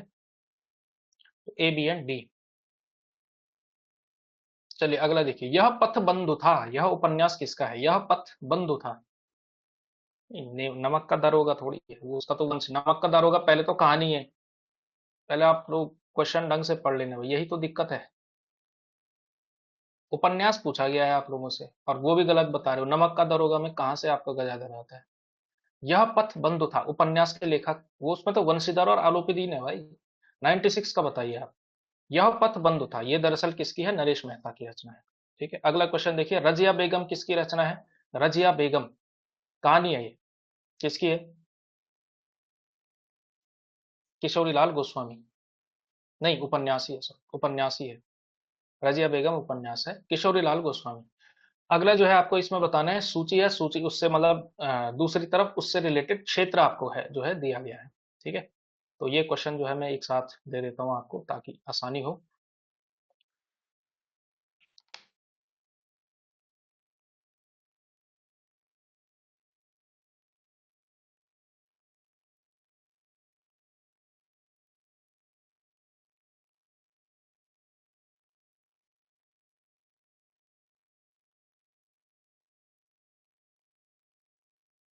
चलिए अब जो है आपको बताना है।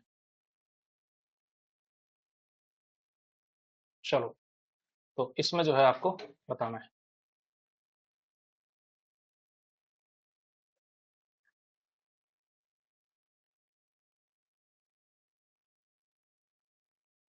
तो राग दरबारी से संबंधित क्या है?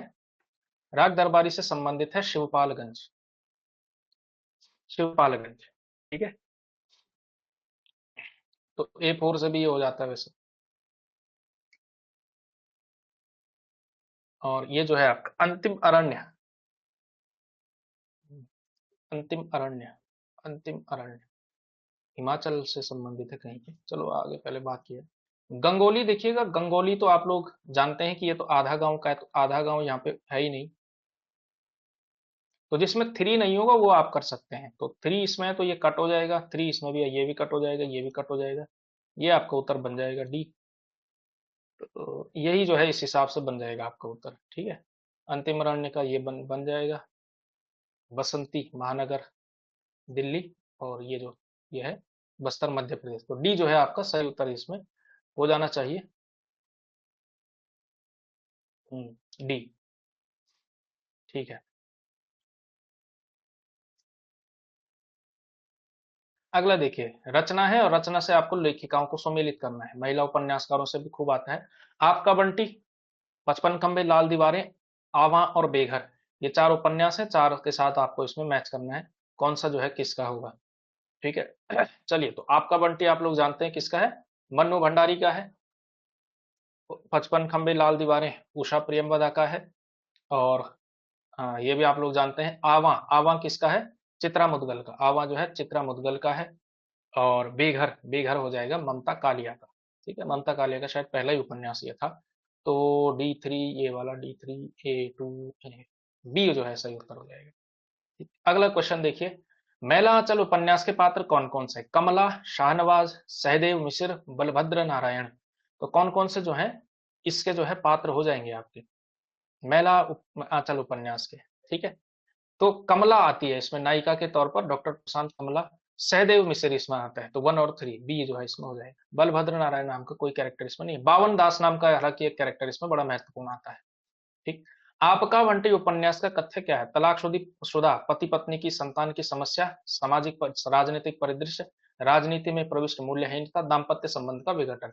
तो एक तो दाम्पत्य संबंध का विघटन, एक ये हो जाएगा। ठीक है, तो ये दोनों दरअसल महाभोज के हैं। मनु भंडारी का ही एक उपन्यास है ना महाभोज, उसका जो है ये वाला हो जाएगा, बाकियों का वो हो जाएगा। ठीक, तो 1 और 4 सी उत्तर हो जाएगा। अगला देखिए, कौन सी रचना श्रीधर पाठक की नहीं है? जगत सच्चाई सार, कश्मीर, ये कश्मीर सुषमा होगा, कश्मीर सुषमा, भारत गीत या फिर गंगावतरण। तो ये दरअसल कौन सी जो है रचना इसमें से श्रीधर पाठक की नहीं है? तो श्रीधर पाठक की कौन सी नहीं है? गंगावतरण नहीं है। ठीक, अगला देखिए, कृषक क्रंदन किसकी कृति है? कृषक क्रंदन, कृषक क्रंदन किसकी है? हाँ, वो जगन्नाथ दासरथ नागर की है। कृषक क्रंदन किसकी है? ये है गया प्रसाद शुक्ल स्नेही की रचना। अगला देखिए, हल्दी घाटी नामक महाकाव्य किसका है? हल्दी घाटी महाकाव्य किसका है? तो ये है आपका ए श्याम नारायण पांडे। हल्दी घाटी और जौहर ये दो महाकाव्य हैं उनके। अगला देखिए, आचार्य शुक्ल के ने प्रिय प्रवास के बारे में किस विशेषता का उल्लेख नहीं किया है?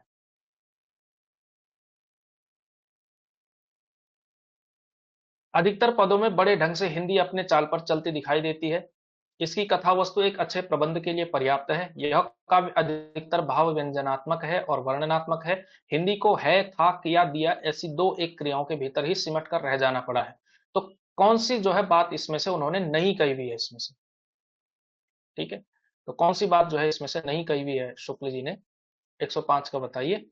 तो देखिए, शुक्ल जी ने जो है इससे जो है एक महाकाव्य कहने से भी मना कर दिया था कि ये जो कथा वस्तु है ये प्रबंध काव्य के लिए पर्याप्त नहीं है, ऐसा जो है शुक्ल जी ने कहा है प्रिय प्रवास के बारे में। ठीक है, तो उसे एक महाकाव्य कहने के कहा भी नहीं है उन्होंने। अगला देखिए, समालोचना दर्श के शीर्षक से ऐसे ऑन क्रिटिसिज्म का अनुवाद जो है किसने किया था? समालोचना दर्श नाम से ऐसे ऑन क्रिटिसिज्म नाम का ये जो अनुवाद किया था, मतलब इसका अनुवाद जो है किसने किया हुआ है? हाँ, रत्नाकर ने किया हुआ है। अगला देखिए, छायावाद को अभिव्यंजनावाद का विलायती संस्करण किसने कहा था? छायावाद को अभिव्यंजनावाद का विलायती संस्करण किसने कहा था? तो किसने कहा था? रामचंद्र शुक्ल ने कहा था, है ना, ए। अगला देखिए, छायावाद की विशेषता कौन सी नहीं है? प्रबंधात्मकता, वैयक्तिकता, प्रकृति चित्रण, नवीन छंदों का विकास। तो कौन सी विशेषता नहीं है? प्रबंधात्मकता नहीं है। ठीक है ना, वो फिर मुक्तक है या प्रगीतात्मकता है। यहीं से फिर जो है एक डिमांड आने लगी कि अब प्रबंध नहीं लिखना है तो क्या लिखना है, फिर वहां से नई कविता, सॉरी लंबी कविता, लंबी कविता जो है आने लगी थी। तो उसी लंबी कविता में थोड़ा प्रबंधात्मकता देखने को मिलती है। जैसे आपको आ, जैसे राम की शक्ति पूजा या जो लंबी कविताओं में सरोज स्मृति निराला की हैं, वो सब कविताएं लंबी कविताएं हैं, पर प्रबंधात्मकता वहां की विशेषता नहीं है। यद्यपि पूरे छायावाद का एक ही महाकाव्य है जो बड़ा महाकाव्य कामायनी लिखा गया है, वो प्रबंध काव्य है, बट वैसे विशेषता नहीं है। एक रचना से क्या होता है? पंत की कृति इसमें से कौन सी नहीं है? शिल्पी, नए पत्ते, अंति, अंतिमा या फिर सौवर्ण्य। तो कौन सा जो है इसमें से नहीं है? पंत की रचना नहीं है इसमें से। नए पत्ते है ना, नए पत्ते किसकी है? निराला, बेला, नए पत्ते, ये सब निराला की है। अगला देखिए, 110 क्वेश्चन नंबर, पंत जी की कौन सी कृति सोवियत लैंड पुरस्कार से सम्मानित हुई थी? चिदम्बरा, लोकायतन, कला और बूढ़ा चांद या फिर परिवर्तन। तो कौन सी कृति पर उन्हें जो है सोवियत लैंड पुरस्कार मिला था? सोवियत लैंड पुरस्कार किस रचना पर मिला था? हाँ, लोकायतन पर मिला था। ठीक है, ये याद रखना है आपने, लोकायतन पर। अगला देखिए, जयशंकर प्रसाद की पहली कविता कौन सी है? प्रथम प्रभात, सावन पंचक, खोलो द्वार या फिर उर्वशी। पहली कविता पूछ रहे हैं, ऐसे नहीं कि पहली खड़ी बोली की या पहली छायावादी। इन जनरल पहली ही कविता जो उन्होंने लिखी थी वो लिखी थी 1905 में, उसका नाम था सावन पंचक। ठीक, अगला देखिए, कालिदास की अभिज्ञान शाकुंतलम पर आधारित प्रसाद की रचना कौन सी है? प्रेमराज, वन मिलन, महाराणा का महत्व या फिर उर्वशी। अभिज्ञान शाकुंतलम पर आधारित प्रसाद की रचना बतानी है आपने, कौन सी है? हाँ, वन मिलन। हाँ, वन मिलन है, ठीक है ना, वन मिलन। अगला देखिए, बैठे हुए सुखद आतप में मृग रो मंथन करते हैं, वन के जीव विवर से बाहर हो विशब्द विचरते हैं। उन पंक्तियों में किसका वर्णन किया है? साकेत के चित्रकूट का, असाध्य वीणा के वन प्रांतर का, रश्मिरथी में परशुराम आश्रम का या फिर कामायनी के सारस्वत प्रदेश का। ये किस पंक्ति किस रचना की है, किस कवि की है, इतना भी यदि आपको पता हो तो आप इस क्वेश्चन को टैकल कर सकते हैं। ये दरअसल किसका मिलता है? बैठे हुए सुखदात में मृग मंथन करते हैं, वन के जीव विवर से बाहर हो विशब्द विचरते हैं, सेकंड सर्ग रश्मरथी का, ठीक है, कर्ण का। जब कर, क्योंकि कर्ण का फिर जो है एक फ्लैशबैक चलता है कि कहाँ से उसने शिक्षा हासिल की थी, परशुराम से की थी, फिर वहां से श्राप मिला था उसको कि भाई तुम आखिरी समय पे अपनी विद्या भूल जाओगे, ऐसा कुछ, तो वो है। ठीक है, तो परशुराम आश्रम का जो है वर्णन यहाँ पर मिलता है। अगला देखिए, कभी कुछ ऐसी तान सुनाओ जिससे उथल पुथल मच जाए, ये पंक्ति दरअसल किसकी है? कभी कुछ ऐसी तान सुनाओ जिसकी जिससे उथल पुथल मच जाए, ये पंक्तियां सबको आती हैं। ठीक है, किसकी है ये? हाँ, बालकृष्ण शर्मा नवीन की है, सी बालकृष्ण शर्मा नवीन। अगला क्वेश्चन देखिए, गीतिका में इनके ऐसे गीतों का संग्रह है जिनमें कवि का ध्यान संगीत की ओर अधिक है, अर्थ समन्वय की ओर कम, यह कथन किस आलोचक का है? तो ये कथन जो है किस आलोचक का है? किसने जो है ये बात कही हुई है? तो ये कही भी है किसने? रामचंद्र शुक्ल ने निराला के बारे में कही भी है। अगला देखिए, निराला द्वारा रचित खंड काव्य कौन सा है? तुलसीदास, राम की शक्ति पूजा, बेला या फिर सरोज स्मृति? निराला का खंड काव्य कौन सा है रचा हुआ? तो वह है आपका तुलसीदास। ठीक है, बाकी सब ये तो कविता संग्रह है, ये दो लंबी कविताएं हैं, सरोज स्मृति और शक्ति पूजा। अगला देखिए, संधिनी किसकी कविताओं का संकलन है? रामनरेश त्रिपाठी, महादेवी वर्मा, नाथुराम शर्मा शंकर या फिर रमानाथ अवस्थी? संधिनी, बताइए संधिनी जो है किसकी कविताओं का संकलन है? ये बहुत रेयर सा सवाल है थोड़ा सा, तो ये आपको बताना है किसका ये संधिनी। हाँ, संधिनी किसका है? महादेवी वर्मा की रचनाओं का संकलन है। ठीक, अगला देखिए, कामायनी के विषय में रामचंद्र शुक्ल की मान्यता कौन सी नहीं है? कामायनी में लज्जा का जो भव्य चित्रण वर्णित हुआ है वह संपूर्ण भारतीय साहित्य में दुर्लभ है, यह मानवता का रसात्मक इतिहास है, यह काव्य बड़ी विशद कल्पनाओं और मार्मिक उक्तियों से पूर्ण है। और डी है, यदि मधुचर्या का अतिरेक और रहस्य की प्रवृत्ति बाधक नहीं होती तो कामायनी के भीतर मानवता की योजना शायद अधिक पूर्ण और सुव्यवस्थित रूप में होती। तो ये निश्चित तौर पर ये कथन तो आपको याद करना ही कि शुक्ल जी ने ये बात कही भी है।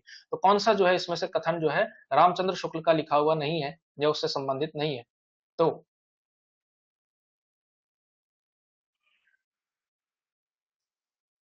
कौन सी जो है शुक्ल जी की मान्यता नहीं है? इसमें से बी होगा यार। आई थिंक आंसर की में गलत हो गया, इसको बी करिएगा। यह मानवता का रसात्मक इतिहास है। मानवता का रसात्मक इतिहास आई थिंक नंद दुलारे वाजपेयी ने कहा है ना? मानवता का रसात्मक इतिहास तो नंद दुलारे वाजपेयी ने कहा है शायद। हाँ, नंद दुलारे वाजपेयी, बी ही होगा इसमें से। ठीक है, हाँ, तो ये हो जाए। अगला देखिए, निज भाषा उन्नति है सब उन्नति को मूल, ये किसकी कविता की पंक्तियां हैं? निज भाषा उन्नति है सब उन्नति को मूल, किसकी पंक्तियां हैं ये? तो इसमें बताना है आपने, प्रताप नारायण मिश्र की, भारतेंदु की, मैथिली शरण गुप्त की, या फिर महावीर प्रसाद द्विवेदी की? भारतेंदु की है। ठीक है, अगला देखिए, भारतेंदु ने जिस प्रकार हिंदी गद्य की भाषा का परिष्कार किया उस प्रकार काव्य की छायावाद की भाषा थी, उस इस पंक्ति के लेखक कौन है? कि गद्य की भाषा का परिष्कार भारतेंदु ने किया और कविता की भाषा का परिष्कार जो है छायावादियों ने किया।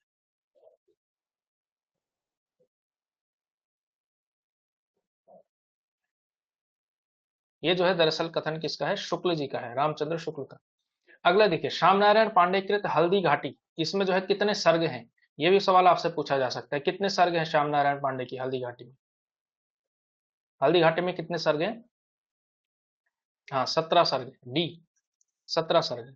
अगला क्वेश्चन देखिए, कितना सौभाग्यशाली है वह समुद्र जिसे पर्वतराज हिमालय की इन दो बेटियों के हाथ पकड़ने का श्रेय मिला? प्रस्तुत पंक्तियों में निहित इन दो बेटियों का वर्णन किन दो नदियों से संबंधित है? किन दो नदियों से संबंधित है? सिंधु ब्रह्मपुत्र, रावी सतलुज, व्यास और चिनाब, गंगा और यमुना? तो क्या हो जाएगा इसका सही उत्तर? 122 का बताइए। तो कौन सी है? सिंधु और ब्रह्मपुत्र की बात यहाँ पर हो रही है। ठीक है ना, सिंधु और ब्रह्मपुत्र की बात। अगला देखिए, आपको जो है इसमें से मैच करने हैं कविता और कविता की पंक्तियों से संबंधित। तो जो बचे हुए हैं वो भी मैं इधर रख देता हूँ, जो इधर आ रखे हैं, ताकि आपके लिए आसानी हो।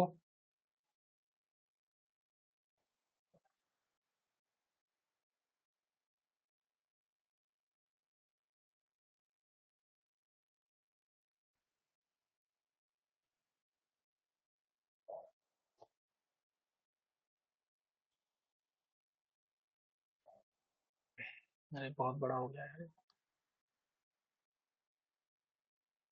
1 मिनट।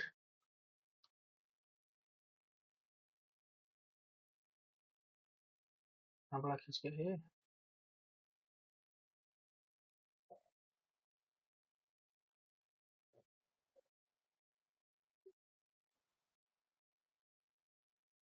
चलिए अब इसमें बताइए आप लोग, ये है सवाल,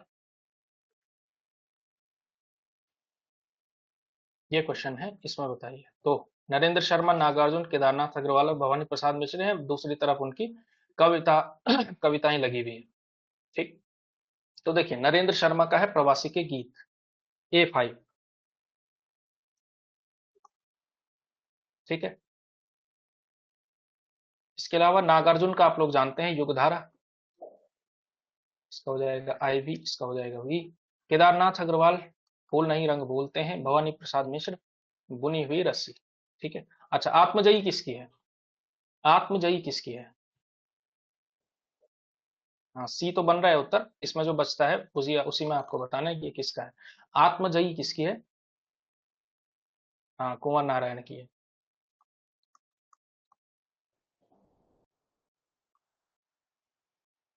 ठीक है चलिए आगे बढ़ते हैं। 124, सुमेलित करना है आपने। एक तरफ रचनाकार हैं, दूसरी तरफ रचनाएं हैं, थोड़े से टफ प्रकार के लग रहे होंगे आपको। इसमें आपको बताना है कि इसमें जो है सही उत्तर क्या होगा। तो ऋतुराज का है एक मरण धर्मी और अन्य कविताएं होगा ये शायद। तो ये जो है ए का 3 हो जाएगा, यानी अ 3, सॉरी ए का 3 नहीं, अ का 3 हो जाएगा। इसके अलावा रामदेव आचार्य, रेगिस्तान से महासागर तक, रामदेव आचार्य B4।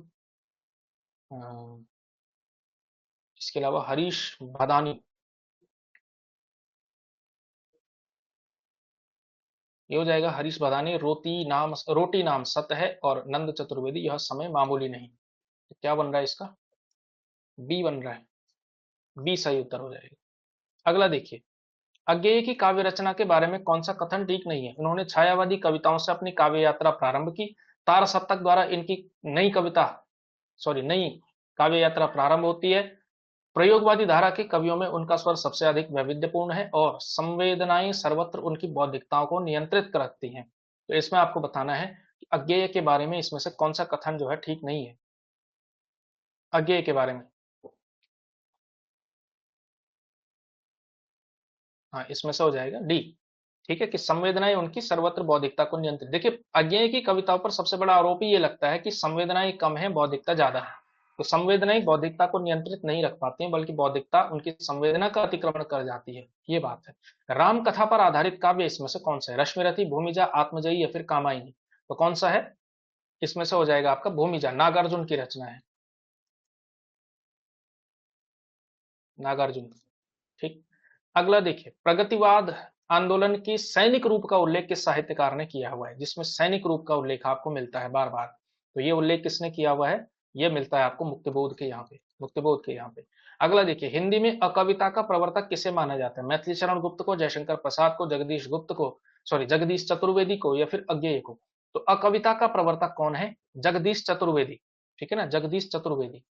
तो जगदीश गुप्त अलग है, जगदीश चतुर्वेदी अलग है, ध्यान रखिएगा। शॉर्ट स्टोरी के लिए कहानी शब्द का पहला प्रयोग जो है किसने किया था? शॉर्ट स्टोरी के लिए कहानी शब्द का पहला प्रयोग हिंदी के अंदर किसने किया था? तो ये किया था आपका किसने?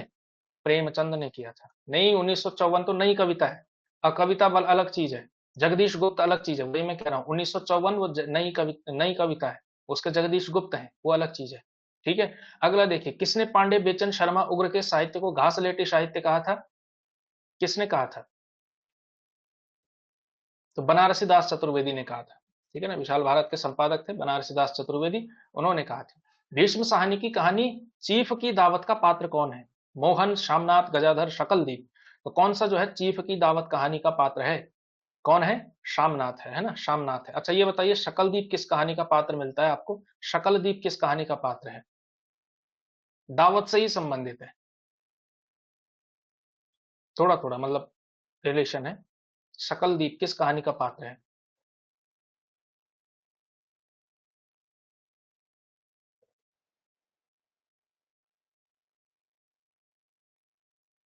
कोई नहीं, कोई तो बताओ।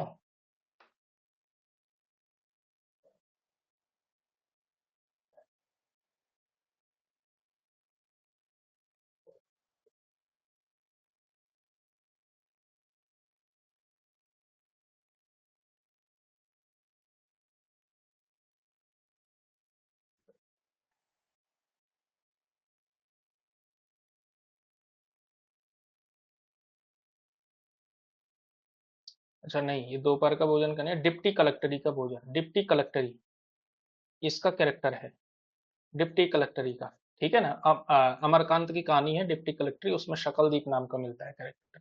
ठीक है। गजाधर तो आप लोग जानते हैं, गजाधर बाबू वापसी कहानी में मिलते हैं। शैलेश मटियानी की कहानी कौन सी नहीं है? हारा हुआ, माता, प्रेत मुक्ति या फिर पिता। तो कौन सी जो है शैलेश मटियानी की नहीं है? न्यू नाम है, अमरकांत की रचना है, वो ध्यान रखना। शैलेश मटियानी की कहानी कौन सी नहीं है? हाँ, पिता। पिता किसकी है कहानी? ज्ञान रंजन की कहानी है, ज्ञान रंजन की कहानी है। चलिए आगे बढ़ते हैं। यहाँ हाथी हाथी रहते थे और वैराग्य, ये कहानियां किसकी हैं? मैत्रेयी पुष्पा, गीतांजलि श्री, मृणाल पांडे या फिर नासिरा शर्मा। तो अ, किसकी है ये कहानियां? यहाँ हाथी रहते थे और वैराग्य, गीतांजलि श्री। करके जाना भाई आप लोग। ठीक। अगला देखिए, सलाम कहानी संग्रह किसका है? सलाम, सलाम कहानी संग्रह किसका है? सलाम कहानी संग्रह है आपका ओम प्रकाश वाल्मीकि का, सी। अगला क्वेश्चन सुसंगत करना है। मंजुल भगत एक तरफ जो है एक तरफ ये लिखे हुए हैं, दूसरी तरफ जो है आपको रचना जो है मैच करनी है। ठीक है। इसमें बताइए आप लोग क्या जो है सही उत्तर हो जाएगा।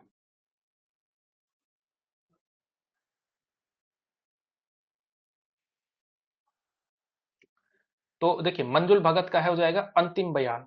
ठीक है ना। इसके अलावा देखिए सूर्यबाला, सूर्यबाला का हो जाएगा आपका यामिनी कथा। ठीक। और इसके अलावा अ, कौन है ये? कुसुम अंचल है ना, कुसुम अंचल, कुसुम अंचल की रचना है इसमें से जला जलधार। और उषा किरण खान का है धुएं की ईमानदारी। ठीक है। तो A3 B5, A3 B इसमें नहीं है, A3 B यानी A3 B4, sorry A3 B4 2 1। ठीक है, सी जो है इसका सही उत्तर हो जाएगा,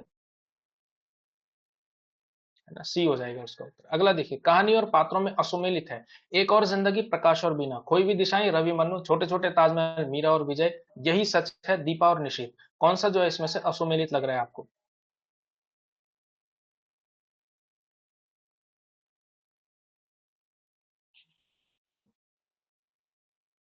हाँ, बी, खोई भी दिशाएं के, ये नहीं है। ठीक है। रवि मन्नू किसकी है? बादलों के घेरे। ठीक है ना, कृष्णा जी की कहानी, कृष्णा सोबती की कहानी। और खोई भी दिशाएं अगर इसके पात्र आपसे पूछे जाएं तो कौन? पहले तो ये आपको पता होना चाहिए, कमलेश्वर की कहानी है। ये आपको बताना है खोई हुई दिशाएं, इसके पात्र कौन कौन है? खोई भी दिशाएं के पात्र हैं, किसी को याद?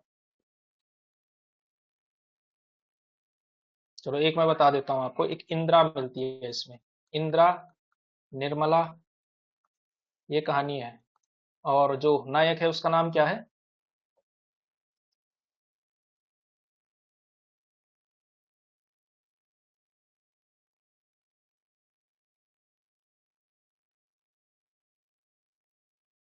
यार आप लोग तो बता ही नहीं पा रहे हैं भाई, अगर आपसे ना पूछा जाए तो।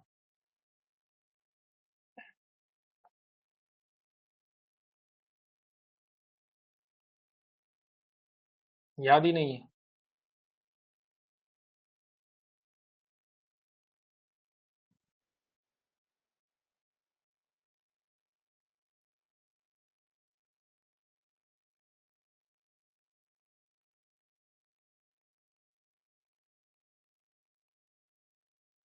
अरे चंदर भाई, चंदर। भूल गई क्या? चंदर।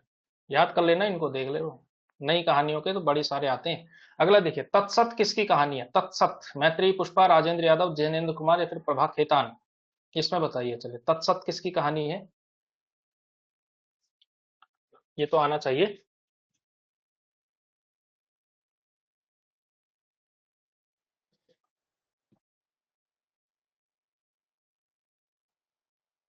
हाँ, जैनेन्द्र कुमार की कहानी है, जैनेन्द्र कुमार की कहानी। अगला देखिए, भोला महतो, पन्ना, रघु, प्रेमचंद की किस कहानी के पात्र हैं ये लोग?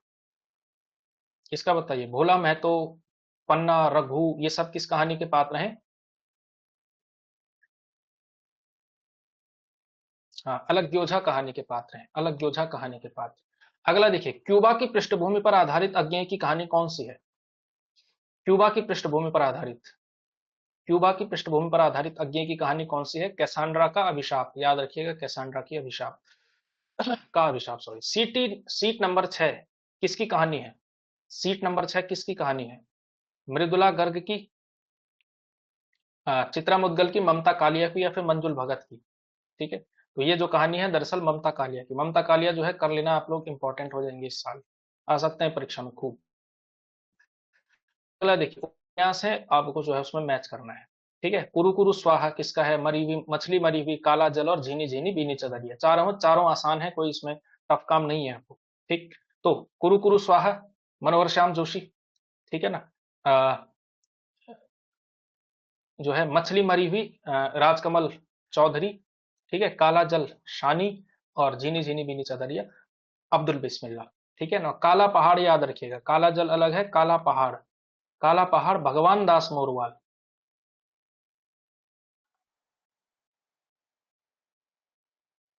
ये है।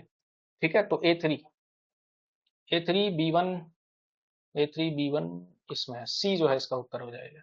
अगला क्वेश्चन देखिए, ग्लोबल गांव के देवता उपन्यास में सर्वोच्च देवलोक किसे कहा गया है? आपके लिए ये थोड़ा सा टफ क्वेश्चन हो जाएगा। ग्लोबल गांव के देवता किसका उपन्यास है, यही बता दो, किसका उपन्यास है? ग्लोबल गांव के देवता बड़ा प्रसिद्ध उपन्यास, उत्तराधुनिकता पर आधारित है, उस पर आधारित है। हाँ, रणेंद्र का उपन्यास है, रणेंद्र का उपन्यास है। तो किसे जो है उन्होंने कहा है, उसे न्यूयॉर्क को जो है वो कहते हैं ग्लोबल गांव के देवता में। अगला देखिए, निम्नलिखित रचनाओं का सही क्रम जो है आपको बताना, नाटकों से संबंधित है, इसमें आपको बताना है कि कौन सा जो है इसमें से हो जाएगा। सही क्रम से आपको लगाना है। ठीक है, तो अगर आपको रचनाकार पता है कि कौन सी किसकी है तो आपको इसमें हो जाएगा। देखिएगा, पहला राजा किसकी है? जगदीश चंद्र माथुर की है। ठीक है, बकरी सर्वेश्वर की रचना है, तो ये बाद में आएंगे। स्कंदगुप्त प्रसाद की है, और कोर्ट मार्शल स्वदेश दीपक की है। तो अगर आपको ये भी पता है कि सबसे पहले कौन आएंगे तो भी ये सवाल सॉल्व हो जाता है। सबसे पहले प्रसाद की रचना आनी चाहिए, फिर उसके बाद बाकी सब, कोर्ट मार्शल स्वदेश दीपक लास्ट में आएंगे, तो सी जो है सही हो जाएगा, है ना। प्रसाद की रचना, फिर पहला राजा, फिर बकरी, फिर कोर्ट मार्शल, सी जो है सही उत्तर होगा। अगला क्वेश्चन देखिए, नाटक को नाटककारों के साथ सुमेलित करना है। कोमल गांधार, मुक्ति का रहस्य, कर्ण और माधवी, ये चार रचनाएं हैं, और उसके साथ रचनाकार दिए हुए हैं अगली सूची में। आपको इसमें बताना है कि कौन सा जो है इसमें सही उत्तर हो जाएगा। ठीक है ना, तो देखिए, कोमल गांधार किसका है? कोमल गांधार शंकर शेष की रचना है। ठीक, इसके अलावा ये जो है मुक्ति का रहस्य, तो मुक्ति का रहस्य है आपकी लक्ष्मी नारायण मिश्र का, लक्ष्मी नारायण मिश्र का, लक्ष्मी नारायण लाल के साथ कंफ्यूज नहीं करना है। ठीक, और इसके अलावा ये जो है आपका क्या है, ये कर्ण, तो कर्ण है लक्ष्मी नारायण लाल का। और माधवी आप लोग जानते हैं भीष्म साहनी का। सुरेंद्र वर्मा का इसमें से कौन सा, कोई सा भी नाटक नहीं है। तो ए3, ए नहीं सॉरी, हाँ ए4, बी3, सी5, डी1, ए जो है उत्तर हो जाएगा। अगला क्वेश्चन, हरिशंकर परसाई के निबंध संग्रह इसमें से कौन से हैं? आओ बैठ लें कुछ देर, सदाचार का ताबीज, तुलसीदास चंदन घिसे, आवारा भीड़ के खतरे, कौन कौन से जो है इसमें से परसाई के निबंध हैं? तो परसाई के निबंध इसमें से कौन कौन से हैं? देखिए, सदाचार का ताबीज है, तुलसीदास चंदन घिसे, आवारा भीड़ के खतरे हैं। ठीक है, 2, 3 एंड 4 डी जो है सही उत्तर हो जाएगा। आपको ये बताना है कि आओ बैठ लें कुछ देर, ये जो है रचना दरअसल किसकी है?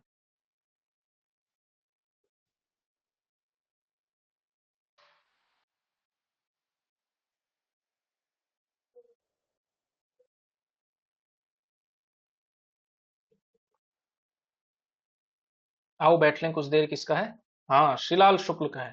ठीक है भाई, व्यंग्य निबंधकारों में तीन जरूर याद कर लेना। एक शिलाल शुक्ल हो गए, हरिशंकर परसाई हो गए, और तीसरे हो गए शरद जोशी। इन तीनों का याद करके चले जाना, व्यंग्य में इसके अलावा करने की कोई जरूरत नहीं है। ठीक, अगला देखिए, वट पीपल, इसके लेखक कौन है? वट पीपल नाम का निबंध है, ये किसका है? वट पीपल किसका है? ये किसका है? दिनकर का है ना, रामधारी सिंह दिनकर। सी उत्तर दिया होगा आप लोगों ने, उम्मीद तो यही करते हैं। हाँ, सी उत्तर, ठीक है ना, सी दे रहे हैं, ठीक दे रहे हैं। अगला क्वेश्चन देखिए, प्रकाशन के नजरिए से प्रेमचंद की औपन्यासिक कृतियां, उनको क्रम से आपको लगाना है। ये आपको पता होगा कि सबसे पहले कौन सा आना, सबसे लास्ट में तो गोदान आएगा। ठीक है, अब बात रह जाती है दो जगहों पर गोदान लास्ट में आ रहा है।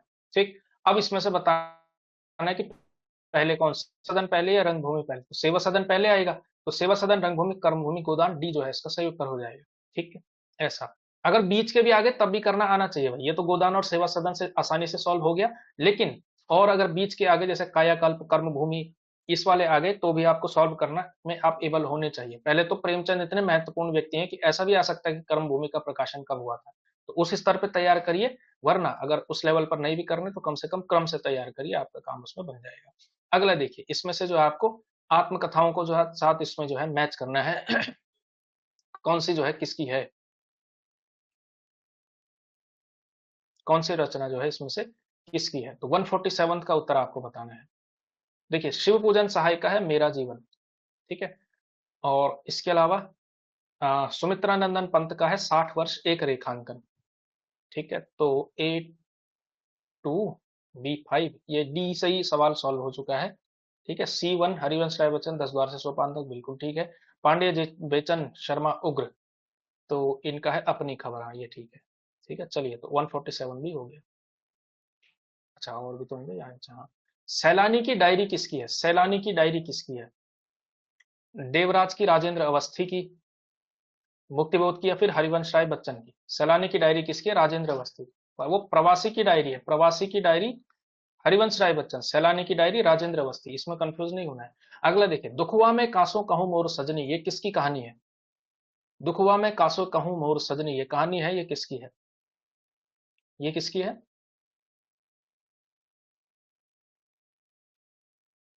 हाँ, चतुर्सेन शास्त्री की है, ठीक है ना, बी, चतुर्सेन शास्त्री की। और आखिरी सवाल इसका, मैत्री पुष्पा के किस उपन्यास में ब्रज क्षेत्र के जीवन का चित्रण हुआ है? मैत्री पुष्पा का कौन सा उपन्यास है जो ब्रज क्षेत्र के उन पर जो है आधारित है? तो वो कौन सा उपन्यास है? चाक उपन्यास है, ए, चाक उपन्यास जो है उस पर आधारित है, ब्रज क्षेत्र के जीवन के यथार्थ पर आधारित है ये सब, ठीक है ना। ए, बी नहीं, ए, ठीक है। चलिए, तो ये जो है हमारा टेस्ट नंबर 12 भी कंप्लीट हो चुका है, ठीक है। चलिए, तो इस क्लास में इतना ही, बाकी नेक्स्ट क्लास में करेंगे, ठीक है। धन्यवाद।